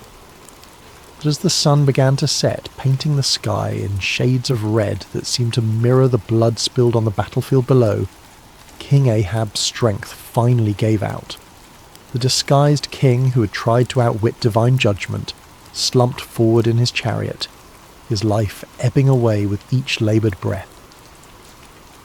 As word of the king's condition spread through the ranks, the cry went up that would fulfill Micaiah's prophecy with devastating accuracy. Every man to his city, and every man to his own country. The army of Israel, leaderless and demoralized, began to scatter across the hills just as the prophet had foreseen.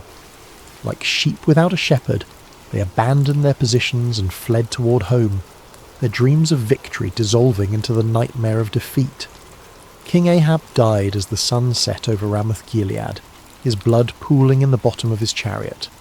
The man who had spent his reign choosing comfortable lies over uncomfortable truths had finally encountered a reality that no amount of deception could alter.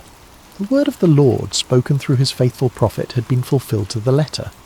News of King Ahab's death spread quickly through the land, carried by the scattered remnants of his army and the merchants who followed military campaigns. In the palace at Samaria, the reaction was one of stunned disbelief. The 400 prophets who had proclaimed certain victory found themselves facing a crisis of credibility that would haunt them for the rest of their lives. In his prison cell, Micaiah heard the news with a mixture of sadness and vindication. He had taken no pleasure in prophesying disaster, had felt no joy in predicting the death of his king. Yet the fulfillment of his prophecy served as a powerful reminder that the word of the Lord does not return void, regardless of how unwelcome it might be to human ears. When the guards came to release him from prison, Micaiah emerged into the daylight a changed man. His body bore the marks of his confinement. He was thinner, paler, and bore the lines of one who had endured hardship. But his spirit was unbroken, perhaps even strengthened by his ordeal. He had spoken truth in the face of overwhelming opposition, had maintained his integrity under pressure, and had been vindicated by the very events that had brought tragedy to the kingdom. The political ramifications of Ahab's death were immediate and far-reaching. His son Ahaziah ascended to the throne, inheriting a kingdom shaken by military defeat and spiritual confusion. The influence of Queen Jezebel remained strong, but the dramatic fulfillment of Micaiah's prophecy had dealt a severe blow to the credibility of the Baal-worshipping establishment. Zedekiah, the false prophet who had struck Micaiah in the throne room, found himself in an impossible position. His confident predictions of victory had been thoroughly discredited, and his authority as a spokesman for the divine had been shattered. The inner chamber where he sought to hide, just as Micaiah had prophesied, became both a physical and spiritual reality as he struggled to come to terms with the magnitude of his error. The other court prophets faced similar crises of confidence. Their unanimous declaration of victory had been revealed as the lying spirit Micaiah had warned about, and their reputations lay in ruins. Some of them quietly retired from public life, while others attempted to reinvent themselves as followers of different deities. None of them could escape the uncomfortable truth that they had been deceived, and had, in turn, deceived others. King Jehoshaphat returned to Jerusalem a wiser and more cautious man. His alliance with Ahab had nearly cost him his life, and the experience had taught him valuable lessons about the importance of seeking genuine divine guidance rather than accepting comfortable confirmations of predetermined plans. The prophet Jehu, son of Hanani, met him upon his return with words of rebuke for his alliance with the ungodly king, but also with recognition that the Lord had delivered him from the consequences of his poor judgment. Throughout the kingdom, people began to reassess their understanding of prophecy and divine revelation. The dramatic contrast between the false assurances of the 400 prophets and the accurate warnings of the solitary Micaiah had provided a vivid lesson in discernment. Many began to understand that true prophecy was not measured by its popularity or its agreement with human desires, but by its faithfulness to the word and character of the Lord. Years passed, and the story of Micaiah's stand against the 400 false prophets became one of the most remembered episodes in the history of Israel. Parents told it to their children as an example of courage and integrity, while religious teachers used it to illustrate the difference between true and false prophecy.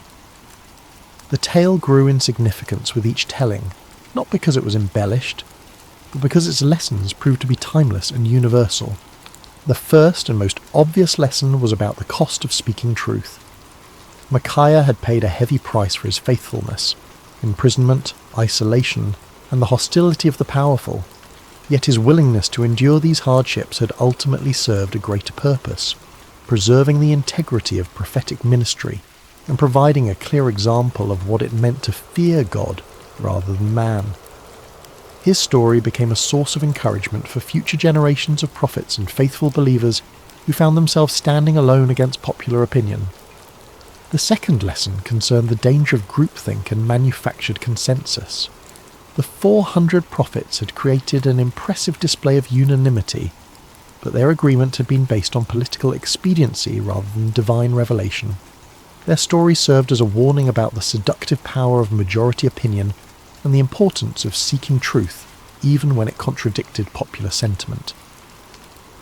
The comfort of belonging to the crowd, they learned, was no substitute for the sometimes lonely path of authentic faith.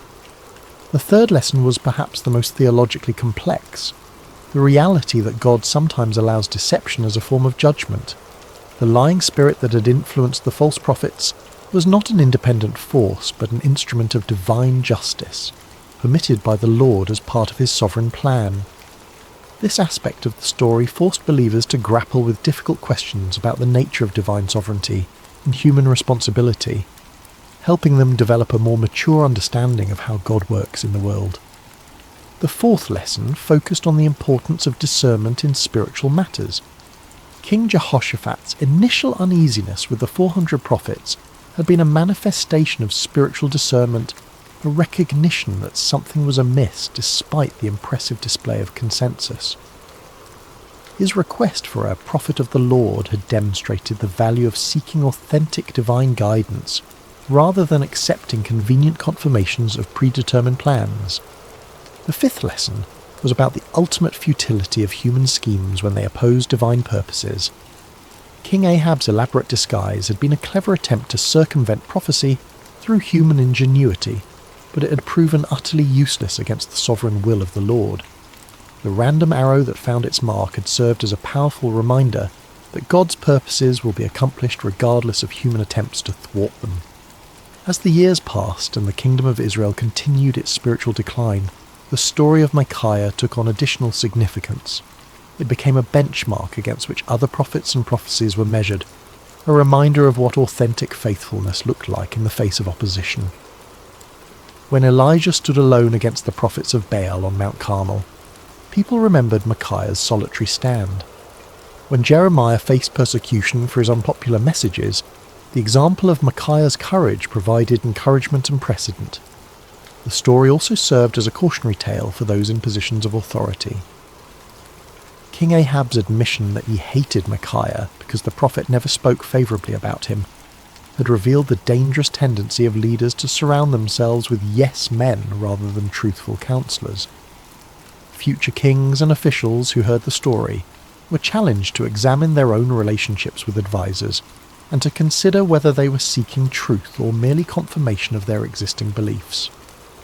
In the quiet of his later years, Micaiah often reflected on that pivotal day when he had stood alone before 2 kings and 400 false prophets. The physical scars from his imprisonment had faded, but the spiritual impact of his experience continued to shape his understanding of his calling and his relationship with the Lord. The prophet had learned that faithfulness was not measured by immediate results, but by obedience to divine instruction. His warning had not prevented the battle or saved King Ahab's life, but it had preserved the integrity of prophetic ministry and provided a clear demonstration of the difference between true and false revelation. Sometimes, he realized, the greatest victories were won not through changing circumstances, but through maintaining faithfulness in the midst of difficult circumstances. Micaiah had also discovered that standing alone was not the same as being alone. In his prison cell, deprived of human companionship and comfort, he had experienced a deeper intimacy with the Lord than he had ever known before. The isolation that had seemed like punishment had actually become a pathway to greater spiritual understanding and strength. He had learned that the approval of the crowd was a poor substitute for the approval of the Almighty. The prophet had come to understand that his role was not to be popular, but to be faithful, not to tell people what they wanted to hear, but to speak what the Lord had given him to say. This understanding had freed him from the burden of trying to manage people's reactions to his messages, and had allowed him to focus entirely on the sacred responsibility of accurate communication of divine truth. The peace that came from this clarity of purpose was worth more than all the royal favour he might have gained through compromise. As news of Micaiah's faithfulness spread beyond the borders of Israel, his story began to influence other nations and cultures. Foreign dignitaries who visited the kingdom often asked to hear the account of the prophet who had stood against 400 false prophets and accurately predicted the death of a king. The story became a testament to the power of truth and the importance of moral courage, inspiring people of various backgrounds to examine their own commitments to integrity and faithfulness. The story also had a profound impact on the understanding of prophecy itself. Future generations would use Micaiah's example as a standard for evaluating prophetic claims, recognizing that true prophecy was characterized by faithfulness to the Lord's character and purposes rather than by popular appeal or immediate gratification. The account helped establish criteria for distinguishing between authentic divine revelation and human manipulation disguised as spiritual authority. In the broader context of Israel's history, Micaiah's stand represented a crucial moment in the preservation of true worship and authentic faith. At a time when the kingdom was sliding towards spiritual apostasy, his unwavering commitment to truth served as a beacon of hope for those who still sought to follow the Lord with integrity. His example encouraged other faithful believers to maintain their convictions even when they seemed to be in the minority. The story of Micaiah also served as a bridge between the ministries of the earlier prophets like Elijah and later ones like Jeremiah and Ezekiel. His experience of standing alone against popular opinion and suffering for his faithfulness would be echoed in the lives of many subsequent prophets who faced similar challenges. The patterns of persecution, vindication, and ultimate triumph that characterized his story became recurring themes in the ongoing narrative of God's relationship with his people. As we reach the end of Micaiah's story, we find ourselves confronted with questions that transcend the ancient world and speak directly to our modern hearts.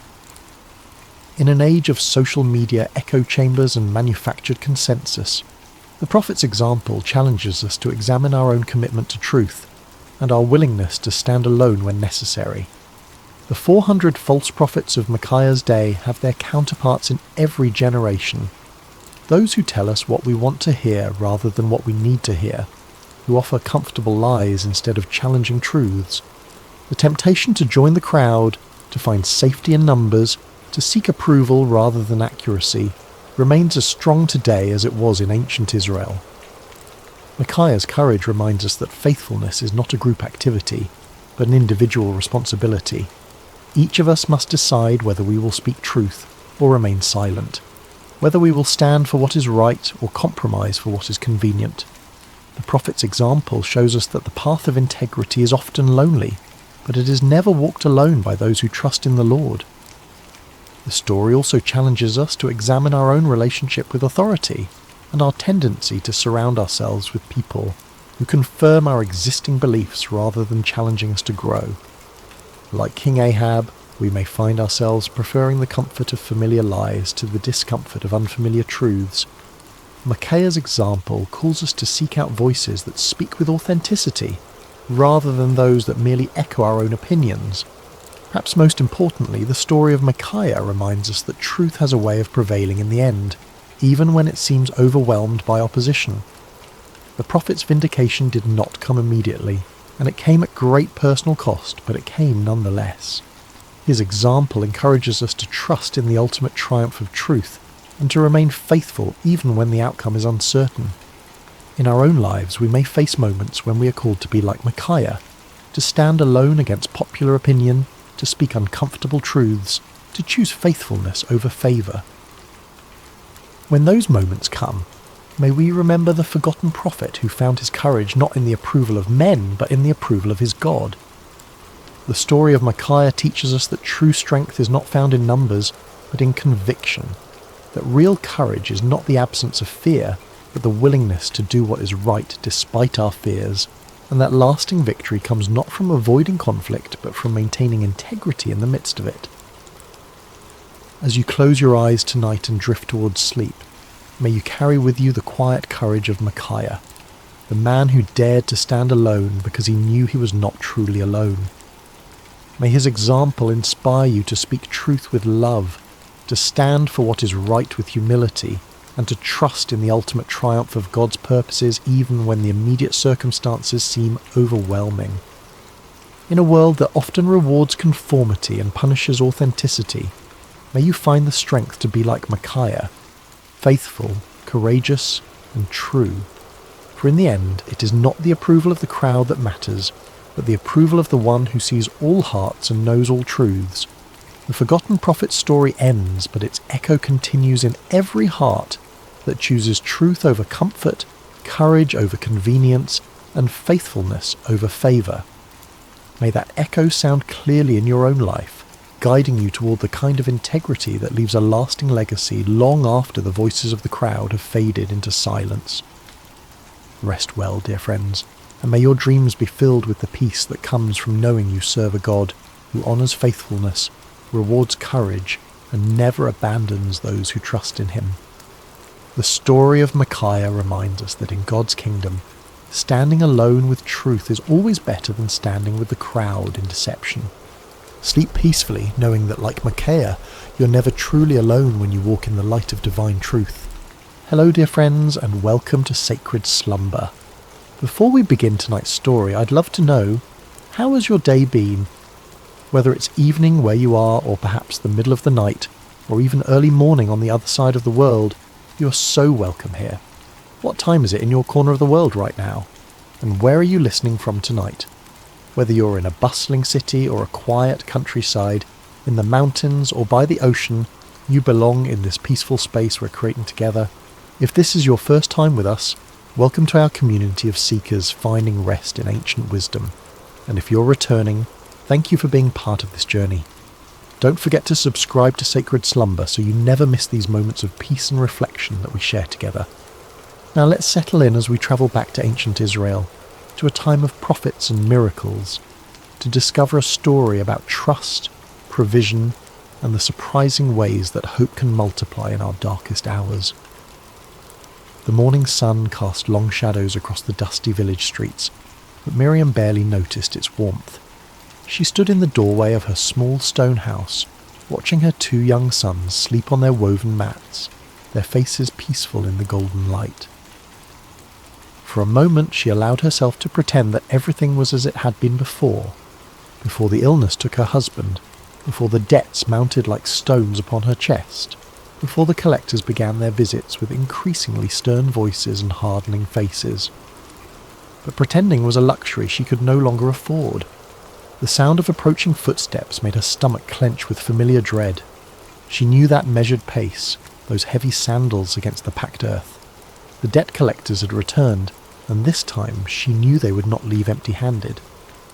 Miriam's husband, Obadiah, had been a good man, a servant in the school of prophets, devoted to following Elisha and learning the ways of the Lord. But goodness, she had learned, did not always translate to prosperity. When the drought had stretched on for months, when the harvest had failed, Obadiah had borrowed money to keep food on their table and oil in their lamps. He had been certain that better times were coming, that the Lord would provide as he always had. Then the fever came, swift and merciless, taking Obadiah before the rains returned, before the debts could be repaid, before he could see his sons grow into men. Now 3 men stood at her threshold, their faces grim with business. The lead collector, a man named Josiah with calculating eyes and soft hands that had never known hard labour, stepped forward. "Miriam, widow of Obadiah," he announced formally, though they all knew each other's names in this small village. "The time for payment has come and gone. Your husband's debts must be settled." Miriam's throat felt as dry as sand. "Please, I have explained our situation. I am a widow with nothing. Give me more time, and I will find a way." "Time is a luxury that costs money," Josiah interrupted, his voice neither cruel nor kind, simply matter-of-fact. "We have been patient, but patience does not feed our families, or pay our own obligations. The law is clear about what must be done when debts cannot be paid." Behind him, the other 2 men shifted uncomfortably. They knew what came next, and while they might not relish it, they would not hesitate to carry out what the law demanded. "Your sons," Josiah continued, his eyes flicking toward the doorway where the boys still slept. "They will come with us. 7 years of service will settle your husband's debt. It is more merciful than we are required to be." The words hit Miriam like a physical blow. She gripped the door frame to keep from falling, her knuckles white against the worn wood. 7 years. Her sons were only 8 and 10 years old. By the time they returned, they would be grown men who barely remembered their mother's face. "No," she whispered, then louder. "No, please. They're all I have left. There must be another way." But even as she spoke, she knew the futility of her words. She had nothing of value to offer. No jewellery, no livestock, no land. The house itself belonged to her husband's brother, who had graciously allowed her to remain but could offer no financial help of his own. "I will give you until tomorrow morning to say your goodbyes," Josiah said, and there was perhaps the smallest note of sympathy in his voice. "We will return at sunrise." As the men walked away, their sandals raising small clouds of dust that caught the morning light, Miriam sank to her knees in the doorway. The weight of hopelessness pressed down upon her like a stone, threatening to crush what little breath remained in her lungs. Her sons stirred behind her, waking to another day they assumed would be like all the others. Simple, poor perhaps, but together. How could she tell them that their childhood was about to end? How could she explain that the law that was meant to protect would now tear their family apart? But as the sun climbed higher, and the reality of her situation settled like dust around her, Miriam remembered something her husband used to say when times were difficult. When we have nowhere else to turn, we can always turn upward. Obadiah had learned this truth in his years following the prophet Elisha, and even in death, his faith whispered to her across the veil of grief. Elisha. The prophet was still in the region, still teaching and performing the wonders that had made him famous throughout Israel and beyond. If anyone could help her, if anyone might know a way where there seemed to be no way, it would be the man of God who had been her husband's teacher and guide. Miriam rose to her feet, dust falling from her simple brown robe. She looked back at her sons, now awake and eating the last of their bread, with the unconscious contentment of children who trust that tomorrow will somehow provide for itself. "Aaron, Micah," she called softly, "I must go into the village. Stay close to home and watch out for each other." The boys nodded, accustomed to their mother's brief errands, unaware that she was about to embark on a journey that would either save their family or confirm their worst fears. As Miriam walked through the village streets, her heart hammered against her ribs like a caged bird. The prophet Elisha was known to be staying with a family on the far side of the village, and with each step she rehearsed what she would say, how she would explain their desperate situation without sounding like she was demanding a miracle. But by the time she reached the modest house where Elisha was lodging, all her carefully planned words had evaporated like morning dew. She stood at the gate, paralysed by the enormity of what she was about to ask and the crushing possibility that even a prophet might not be able to help her. The courtyard was quiet except for the gentle murmur of voices from within the house. Miriam could see Elisha through the open doorway, seated on a low cushion with several young men gathered around him, students perhaps, or local villagers seeking wisdom. His presence was immediately recognisable, not because of any physical grandeur, but because of a quality of stillness that seemed to radiate from him like heat from a hearth. Miriam had seen the prophet before, of course. In a village this small, everyone knew when such a significant figure was present. She had watched from a distance as people brought their sick children for healing, their troubled hearts for counsel, their impossible situations for divine intervention. But she had never imagined herself among their number, never thought her own need would drive her to such a desperate act. A woman emerged from the house, evidently the hostess, and noticed Miriam standing uncertainly at the gate. "Can I help you, sister?" the woman asked kindly, but there was a protective quality in her voice. She had probably dealt with many people seeking the prophet's attention. Before Miriam could answer, Elisha's voice came from within. "Let her come. The Lord has brought her here for a reason." The woman's expression immediately softened, and she gestured for Miriam to enter. "Come. The prophet will see you." Miriam's legs felt unsteady as she crossed the threshold. The young men who had been listening to Elisha's teaching respectfully moved aside, creating a space for her to approach. The prophet's eyes, kind but penetrating, met hers, and she felt as though he could see not just her present desperation, but the entire story of her life written in her face. "You are Obadiah's widow," Elisha said gently. It was not a question. Miriam nodded, surprised that he knew her by sight. "Yes, my lord. I am Miriam. Your husband was a faithful servant, both to the Lord and to this community. His loss has been felt by many." Elisha's words were spoken with genuine warmth, and Miriam felt tears prick at her eyes, partly from grief that was still fresh, partly from gratitude that someone remembered her husband's worth. "Thank you, my lord," she managed, "but I have come because—" The words stuck in her throat like thorns. How did one ask a holy man to solve what seemed unsolvable? "Speak freely, daughter. What troubles you?" The kindness in his voice broke through her restraint like water through a cracked dam. The whole story poured out. The debts, the collectors, the threat to take her sons, the sunrise deadline that loomed like an executioner's blade. She spoke of her husband's faithful service, of their family's long devotion to the Lord, of her complete bewilderment at how faithfulness could lead to such devastating circumstances.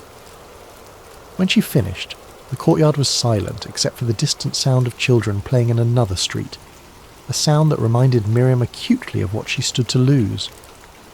Elisha listened without interruption, his expression grave but not hopeless. When she fell silent, he sat quietly for a moment, as though listening to a voice only he could hear. Finally he spoke. "Tell me, what do you have in your house?" The question caught Miriam off guard. What did she have? The very essence of her problem was that she had nothing. No money, no valuables, no resources with which to pay her debts, or provide for her family. "Nothing, my lord," she said, her voice barely above a whisper. I have nothing at all. But Elisha's gaze remained steady, patient. Look again. What do you have in your house? Miriam searched her memory, walking through their small home in her mind. A few pieces of simple furniture, some clay pots, worn clothing, sleeping mats. Nothing of any value. Certainly nothing that could solve a debt large enough to require 7 years of servitude to repay. Then she remembered. There is a small jar of olive oil, she said hesitantly. Just a little. Barely enough for a few meals. She almost apologised for mentioning something so insignificant, but the prophet's face had changed. There was something in his expression now. Not quite a smile, but a kind of quiet intensity that made the air in the courtyard feel charged with possibility. A jar of oil, Elisha repeated thoughtfully. How much oil? Very little, my lord. Perhaps enough to fill a cup, no more. The prophet nodded slowly, as though this small detail was exactly what he had been hoping to hear. He stood up, his movements deliberate and purposeful.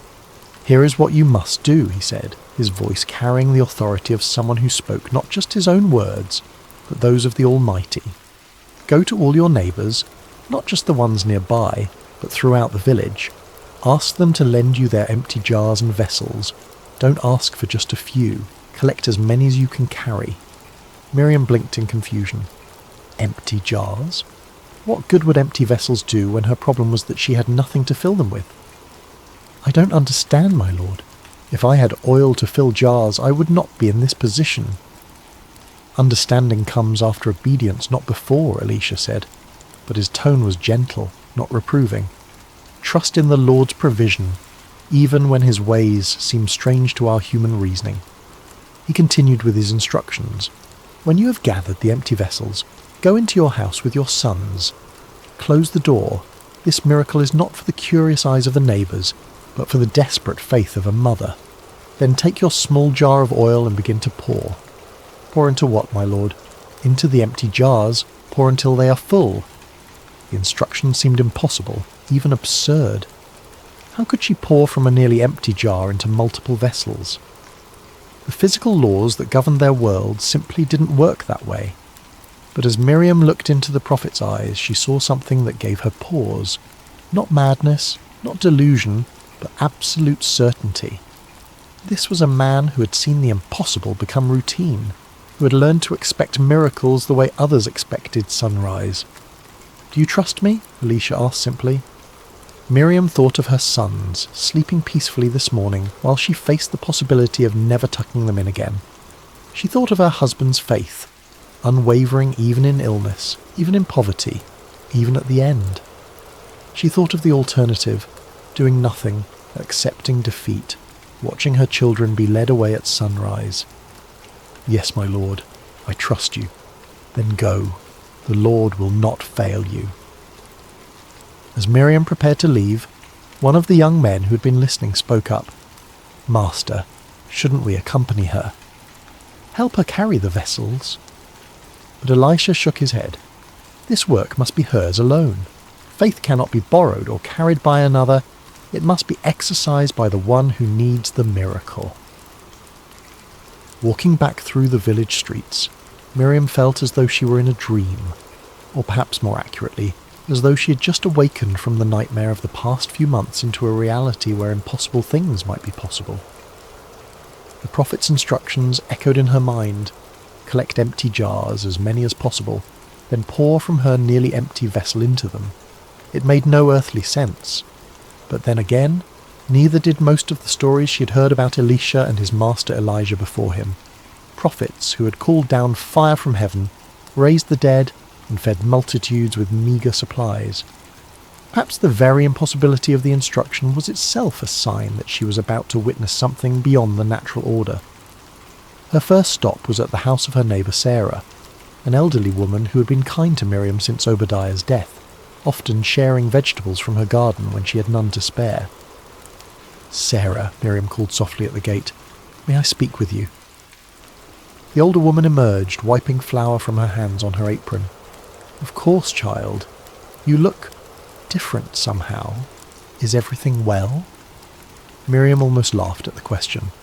Nothing was well, and yet somehow Everything felt different than it had this morning. "I need to ask a favour. Do you have any empty jars or vessels that I might borrow?" Sarah's eyebrows rose in surprise. Empty jars? Whatever for? How could Miriam explain without sounding like she had lost her mind? "The prophet Elisha has given me instructions. I need to gather as many empty containers as I can." To her credit, Sarah didn't ask for further explanation. In a community where prophets occasionally walked among them, people had learned that divine instructions often defied human logic. "I have several clay jars that I use for storing grain, but they're empty now since the harvest was so poor. You're welcome to them. Let me help you carry them." As they loaded the vessels into Miriam's arms, Sarah's expression grew concerned. "Miriam, the whole village knows about your situation with the debt collectors. If there's anything else I can do..." "Pray," Miriam said simply. "Pray that the Lord remembers his promises to care for widows and orphans." Her next stop was at the home of Rebecca, a woman with several children who had always been friendly but not particularly close. Here, Miriam felt more nervous about making her request. "Rebecca, I know this will sound strange, but I need to borrow any empty jars or pots you might have." Rebecca looked puzzled but not unfriendly. "Empty jars? Are you planning to store something? I heard about your troubles. Surely you're not thinking of buying oil or grain?" "No, nothing like that. The prophet Elisha has asked me to collect empty vessels. I'm not entirely sure why, but I trust that he knows what he's doing." At the mention of Elisha's name, Rebecca's demeanour changed immediately. "The prophet gave you instructions? Of course, take whatever you need." "Children," she called into the house. "Bring out all the jars and pots we're not using, quickly now." Soon Miriam's arms were full again, and Rebecca's children were helping to carry the additional vessels. Word seemed to be spreading through the village. She could see neighbours emerging from their houses, curious about the unusual activity. By the time she reached the house of David the Potter, she didn't even need to make her request.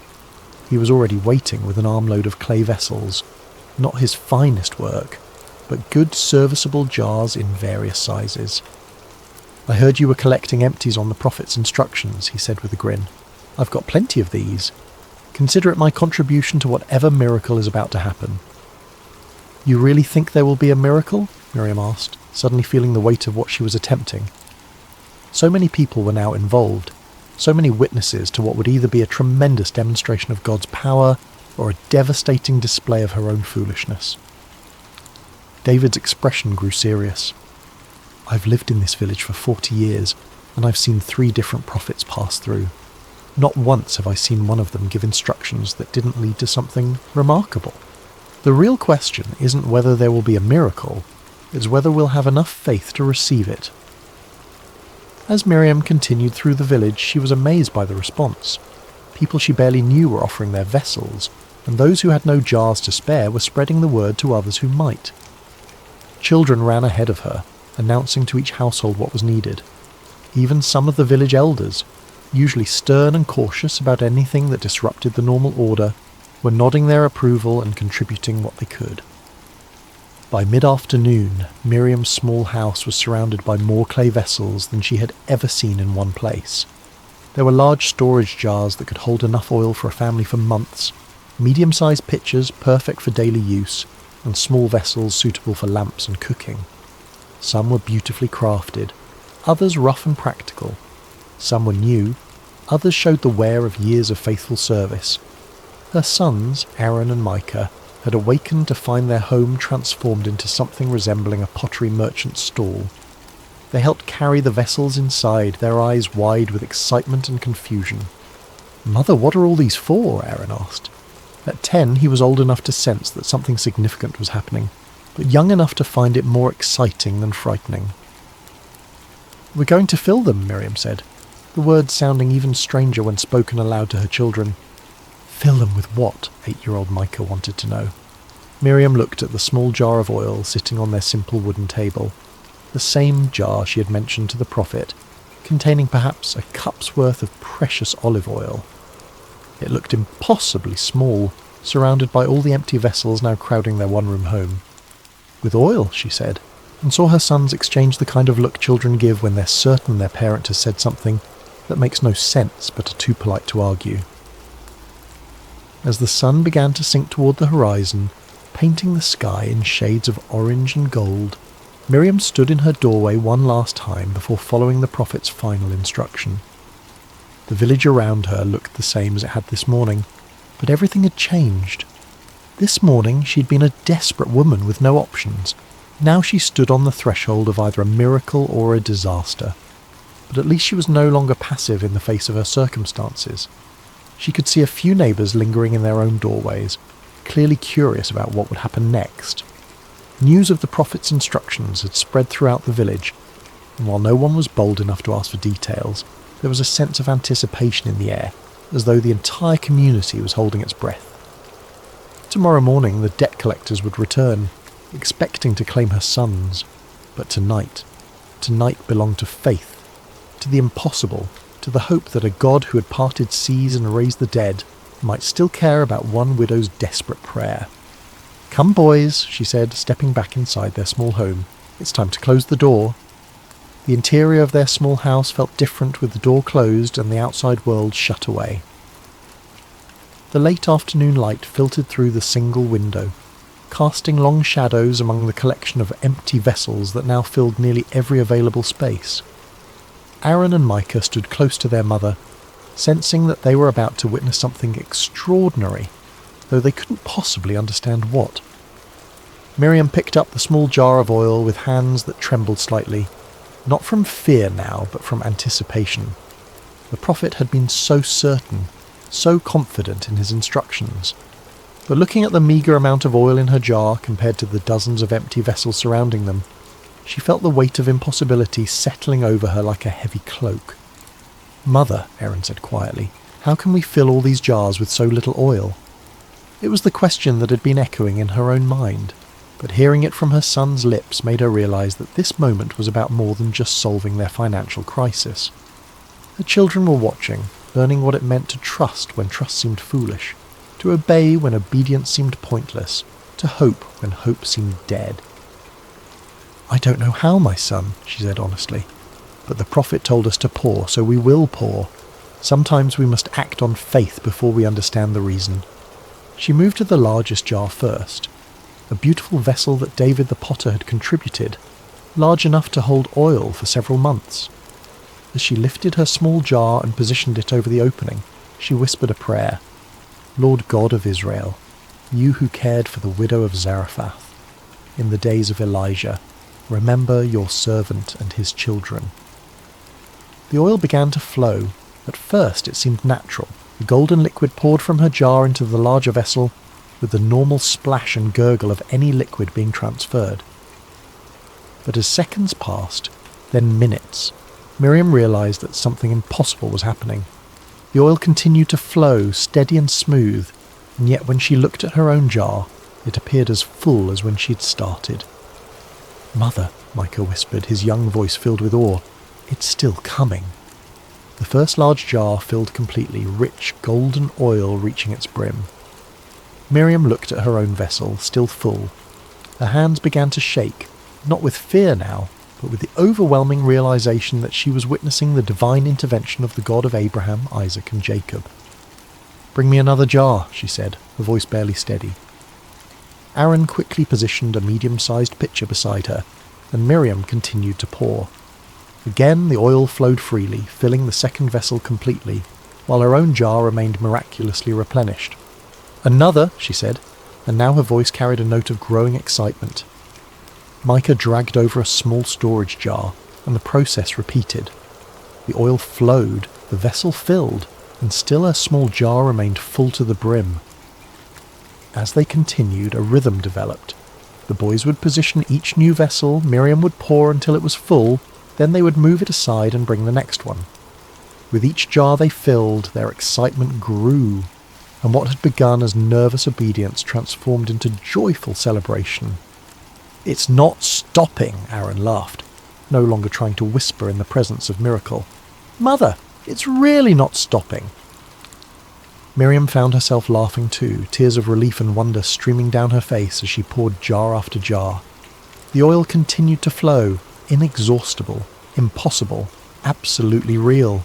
This was the God her husband had served, the God who had parted the Red Sea and provided manna in the wilderness, and he was here in their small house, multiplying oil for a desperate widow and her children.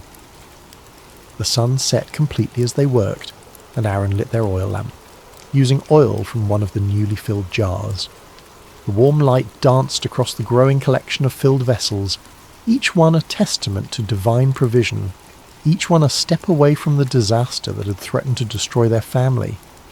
They filled the large storage jars first, then the medium pitchers, then the smaller vessels for daily use. Oil for cooking, oil for lamps, oil for anointing, oil for trade. More oil than their family could use in a year, more than they could use in several years. "Mother," Micah said during a brief pause, "will we ever run out of empty jars?" Miriam looked around their home. They had filled perhaps half of the vessels they had collected, and still the oil flowed freely from her small jar. "I hope not, my son. I hope we never run out." But even as she spoke, she realized they were approaching the end of their supply of empty containers.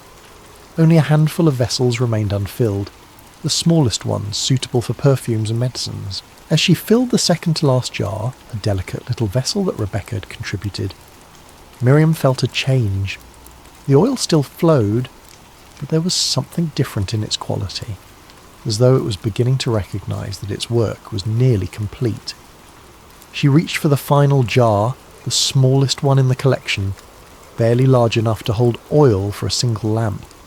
As she positioned her small jar above it and began to pour, the oil flowed out in a steady stream, filling the tiny vessel to its brim. And then, as suddenly as the miracle had begun, it stopped. Miriam tilted her jar, trying to coax out even a few more drops, but it was empty. Completely, naturally, normally empty, as though the laws of physics had suddenly remembered themselves and returned to their usual operation. The silence that followed was profound. For hours their small house had been filled with the sound of flowing oil, excited whispers, and occasional exclamations of wonder. Now, surrounded by dozens of filled vessels, they stood in the golden lamplight and absorbed the magnitude of what had just occurred. Aaron was the first to speak. "Is it over?" Miriam looked at her empty jar, then at the abundance surrounding them. "Yes, my son, it's over because we have no more empty vessels to fill."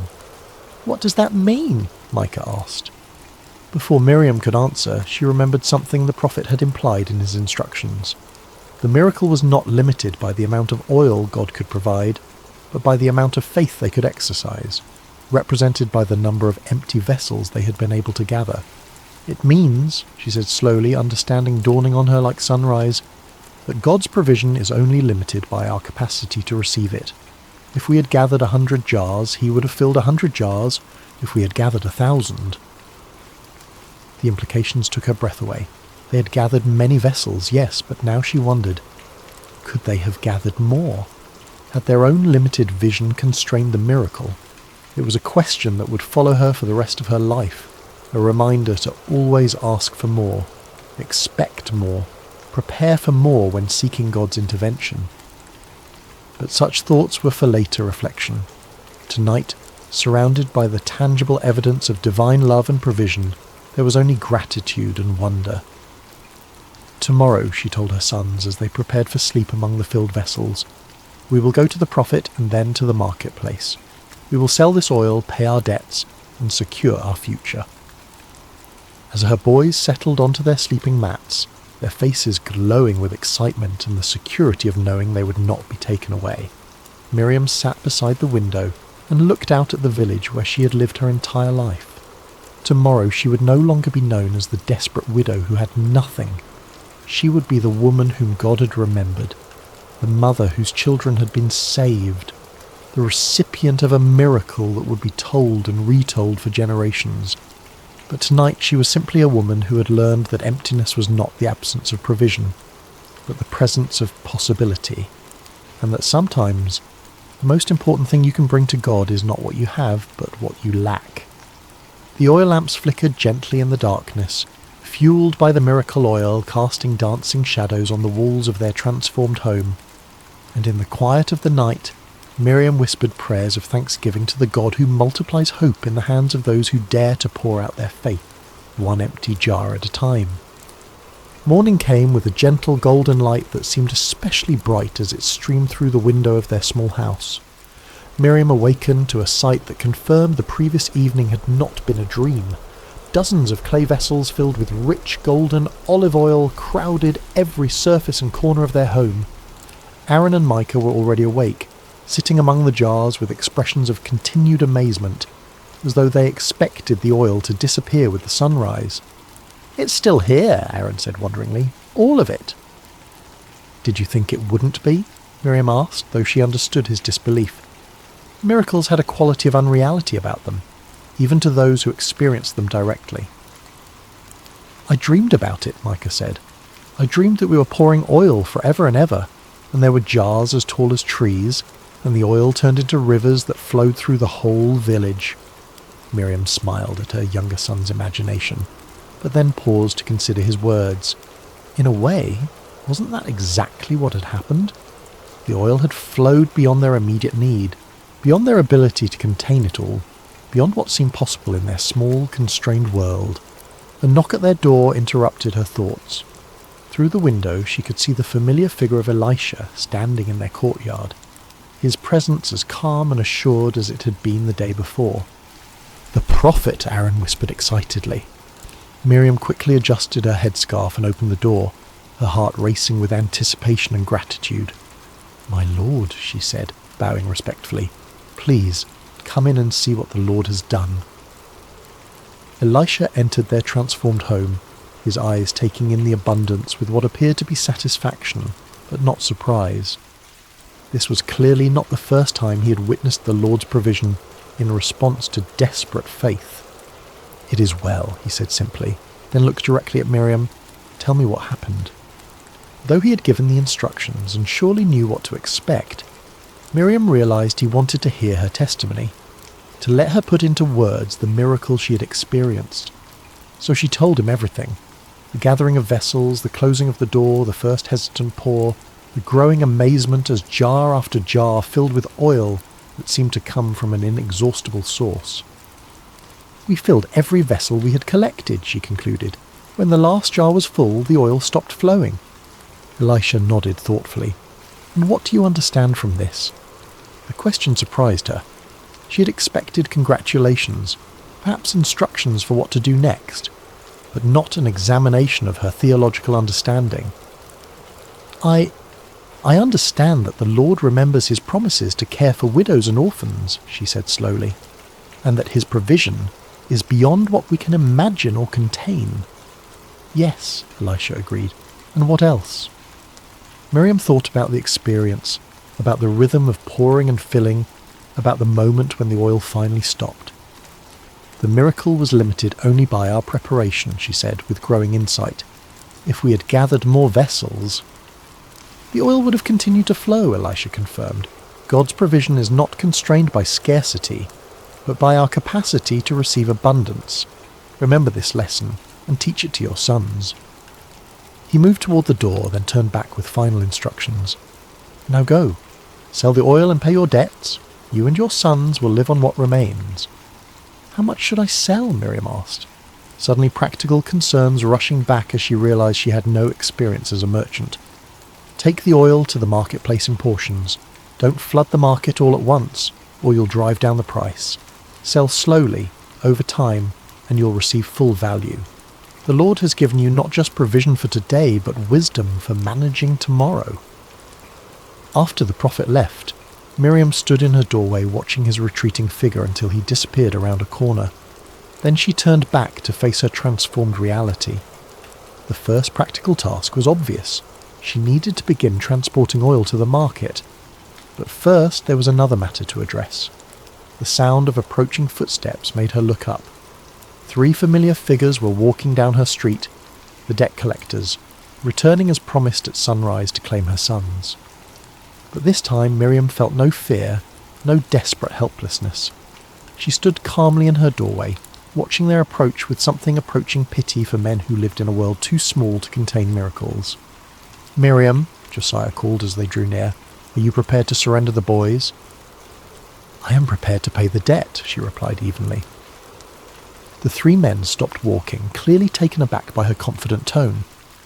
"Pay the debt?" Josiah repeated sceptically. "Yesterday you claimed to have nothing. What has changed overnight?" "The Lord has provided," Miriam said simply.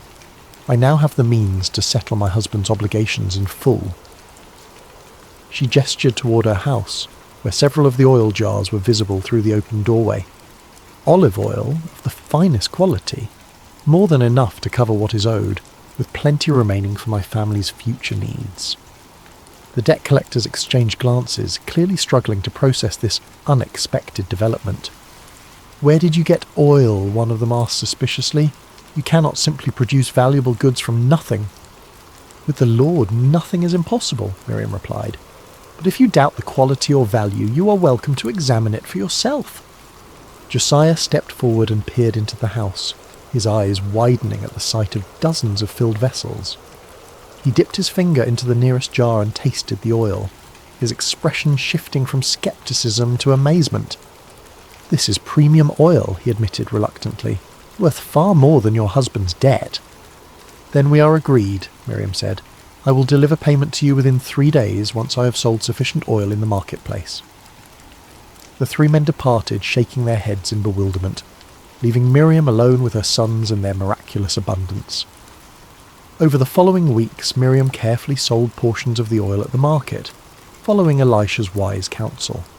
The oil was of such exceptional quality that merchants competed to purchase it, and word spread throughout the region about the widow's premium product.